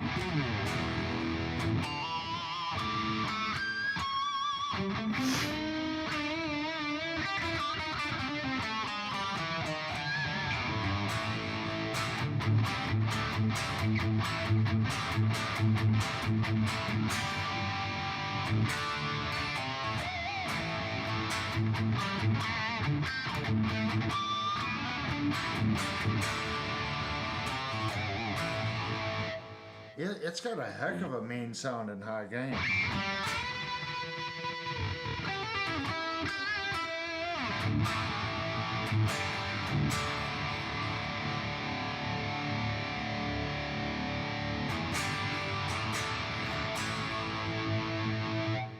That sounds mean. I like it. I like it in high gain. I like it in clean. Crunch is okay. It seems to be a little brittle in the bridge pickup. I mean, you guys heard it. It's all taste. If these sounds is something that you like at $3.99, I'm telling you, if you get the guitar, most likely tuning keys. That's what I'm seeing. Because that's going to be hardware on every guitar. Okay, whether you get one with worse frets or better frets, whatever, it's going to come with these tuning keys. I'm not a fan of the tuning keys on it. And like I said, we did have some frets that have popped out, and that's a shame because everything else feels good on it. The end dressing feels good on the guitar. It sounds good. It plays nice. I like the way it plays, and it definitely has the look. In my opinion, this would be a guitar that if I paid $3.99 for and I had these issues on the frets, I'm like, okay, I'll put a set of tuners on it and do a little fret work. I'd be okay with it, just because of the way it feels. It has a good feel. I figured this horn would bug me, but actually it doesn't. I figured the body being so, it looks like it's melted or something. It's this offset body. I figured it would be uncomfortable, but it actually, it's actually quite stable when it sits on your lap. I'm not having to hold the neck up or back and forth. It's comfy, and that's, I'll notice that if I'm having to hold the guitar neck up as I'm playing, that's not comfortable. This guitar just rides on your lap, and I mean, I like it. I'm not noticing that it doesn't have an arm carve. It's not bugging my arm.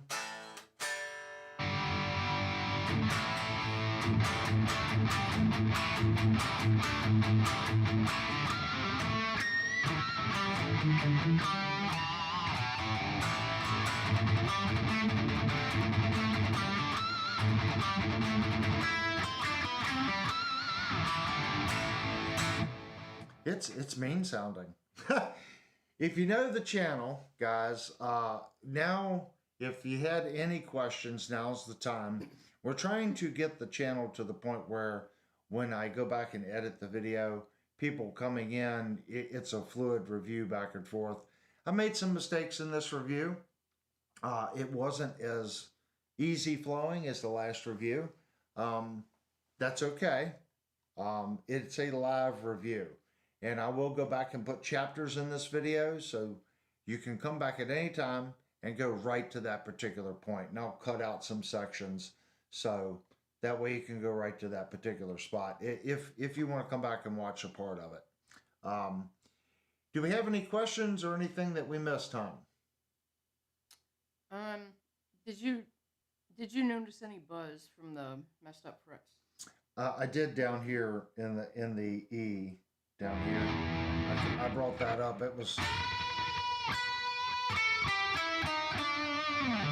It's hiding under the dirt But if you go back in the video when we were in crunch and clean, we were getting a little bit right here. Right there.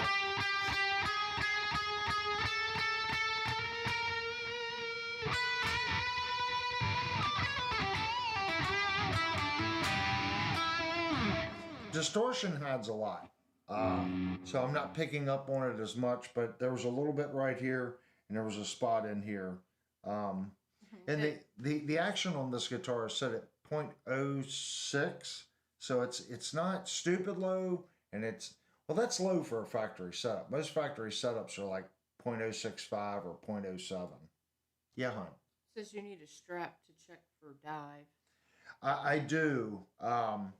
We need to buy a strap just for reviewing guitars, so we can do the Kirk jump up and down and act like a lunatic test. This guitar, when you hold it right here, is butt heavy. I don't know how that would translate into a strap because they have a strap here and a strap there. So I'm going to say that this guitar is actually going to be pretty decent. I don't have any straps laying around.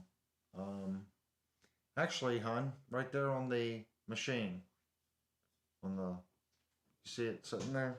She's going to grab one real quick. If it's not too terribly difficult to get the... This one? Yeah. Oh, nope, it's got strap locks. Here, let me show them, that way they don't think I'm cheating them out. We got strap locks on that one. So we can't use that. Most of our straps have strap locks. Because mine downstairs doesn't, I don't think. Yeah. The guitars that I play, that I play a lot, I put strap locks on. I haven't put them on any of my three that are up here. They're all relatively new. But once I know a guitar is going to stay, it gets strap locks. So most likely I'm going to do, this is my mod guitar, so I'm going to put strap locks on that. But we will pick up a strap this weekend at Shenandoah Music. Shout out to those cats at Shenandoah Music. We'll pick one up just for testing purposes. All right. Well, if no one has any more questions, I think we did a pretty thorough review on this guitar. Were those stainless frets? It does not say that they are stainless steel frets. Let me go back and check the website. They're not specifying stainless. So I'm going to say that they're probably nickel frets. I know everyone's on the big stainless steel fret kick. I don't mind nickel frets. Stainless steel frets also brighten your tone just a little bit. So keep that in mind. This is a $399 guitar. These main manufacturers are starting to do more stainless. Usually below 500, all you're going to find in stainless is budget guitar companies. And before anyone says anything, there are different grades of every metal. You can buy good steel and you can buy crappy steel. You can buy good nickel and you can buy crappy nickel. What I've noticed on like Fireflies and Leo James, the stainless steel they use is very soft. It may be just a little harder or at the same level as a high quality nickel fret. And I know that blows people's minds, but there are different grades of everything. Just like there's 6505 aluminum, and then there's 7505 aluminum. The 75 aluminum is a much higher grade aluminum than the 65. So it does make a difference. The metallurgy of how the material was made makes a difference. So that's an issue because no manufacturer says it's this grade stainless. They just say, hey, it's stainless steel. And I think a lot of the budget guitar companies do this. It's a lower grade stainless. There's not a lot of profit in those guitars. It's a low end guitar.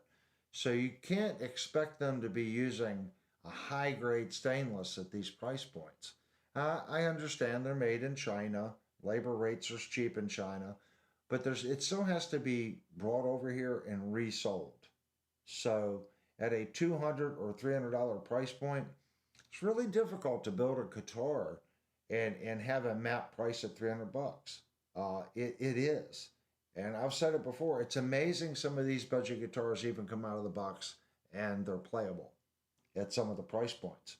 And sometimes you get a good one.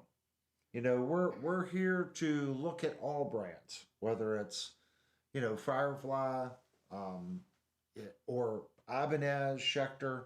You know, we don't want to just be budget, and we don't want to do all high end, and we don't want to do all medium.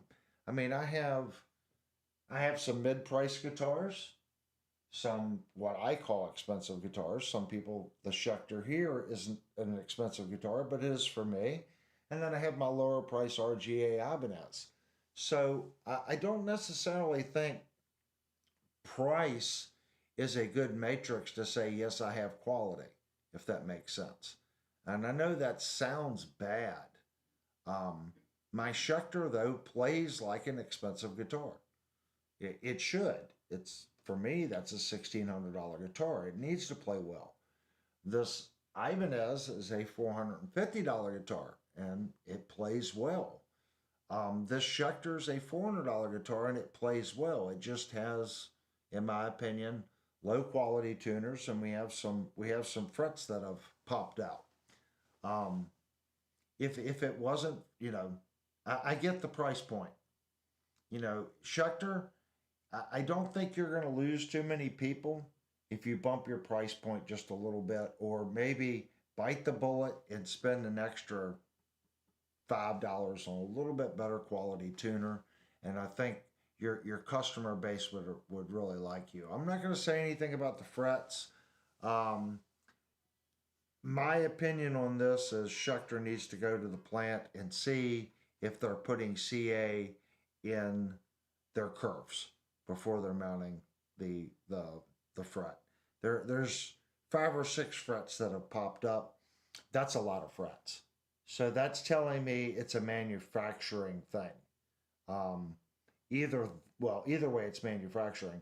Either they're not gluing them and they've popped, or the fixture they're using and the person pressing the frets in is not getting the call on the fret right, and they're not pulling that fret down even to the neck. Either way, it's in the manufacturing of the guitar. Whether it was right and they didn't glue it and they've popped, or they did glue it and the guy that used the press didn't get them all the way in. Either way, Schecter needs to go and figure out what's going on with that. This guitar is crafted in China, so I'm not sure who the manufacturer, the root source manufacturer is for this guitar. But again, it's a $399 guitar, and you're buying a name brand. So keep that in mind as well.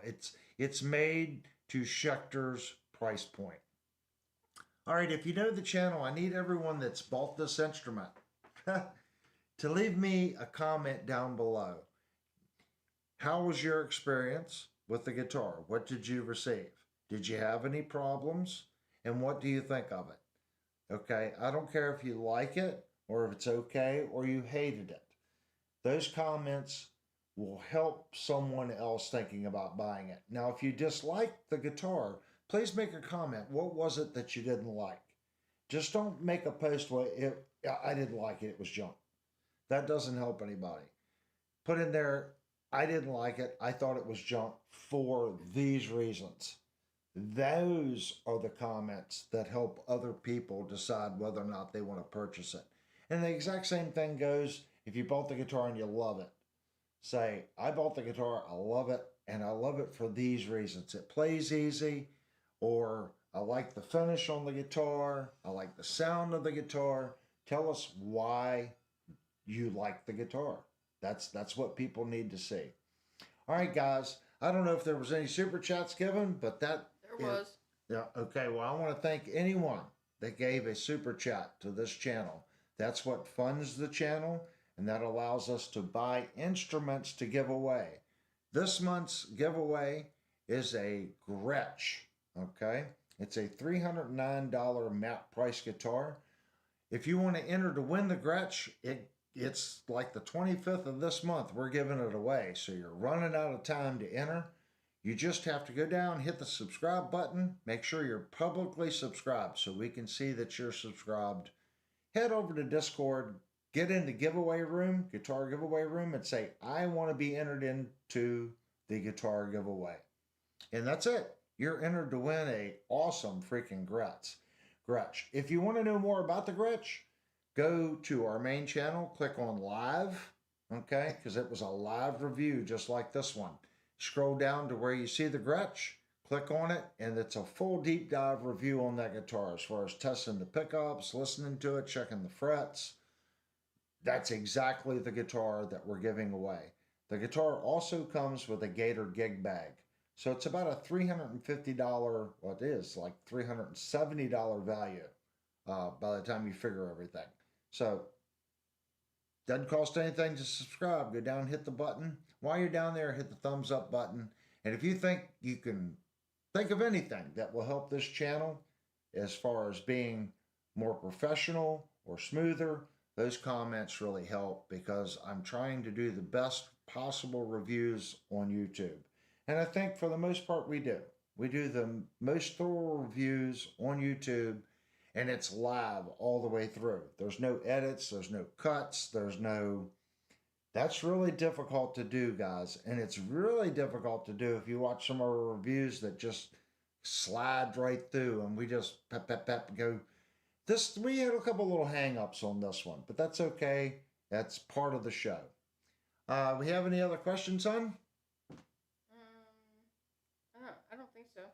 Okay, guys, I want to thank everyone for supporting the channel and coming out for Thursday night. We try to review something on this channel every Thursday night. Next week, I can already tell you, hiding over there is another awesome guitar. And that guitar is coming in, I believe it's $699. $7.99. Is it $7.99? Ooh. Awesome freaking guitar. You guys, I'm not going to let the cat out of the bag on what it is. You'll have to come back and check it out. But I'm telling you, this brand is really making my left eyebrow raise a little bit. They're really knocking it out of the park. I have not even taken the guitar out of the plastic yet. So I might be crowing up a dud. But the other ones I've played have been stupid nice for the asking price. All right, guys. I'll see everyone. If you don't know, we also do a live show on Saturday night, and that's just a gear chat hangout. Everyone comes in, talks gear, talks whatever topic is relevant that particular day. That's what we talk about. It's just a hangout. So please come back and check us out on Saturday night. And again, thanks anyone that gave us a super chat. Juke wants to know where in the online store are Linnell's guitars. We haven't posted any of Linnell's guitars, but you know, there for some real nice mayor sauce, I might be able to get a Crackle Jackson up on it. Now I'm definitely sleeping in the doghouse, Juke. All right, guys, thank you so much. That's an in-house joke. Go back and watch some videos, and you'll figure out the joke. It's quite funny. It's not funny on my end because there's no padding in the doghouse. All right, guys, we're going to do our 5-minute ending window. Thank you so much. I can't do this channel without you. And see the little people with the blue wrenches? Please say thank you to them. Oh, they're shields, not wrenches Well, anymore. oh, that's right. They switched. They got shields now. So when you guys throw popcorn at them, they can put their shield up. Thank those guys. They do more than moderate the chat. Okay? Devastator runs our Discord channel, and Steve is getting into doing some other things for the channel.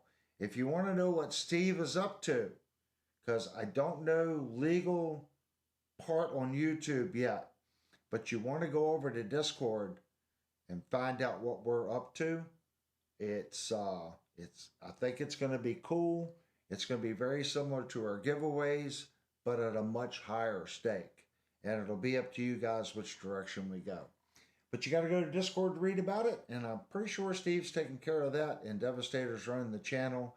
And of course, Funny Honey in here does all the answering of emails and making sure everyone's happy that has a guitar here for service. All right, guys, we're going to do our 5-minute ending window. Again, thank you so much, and I'll see everyone Saturday night.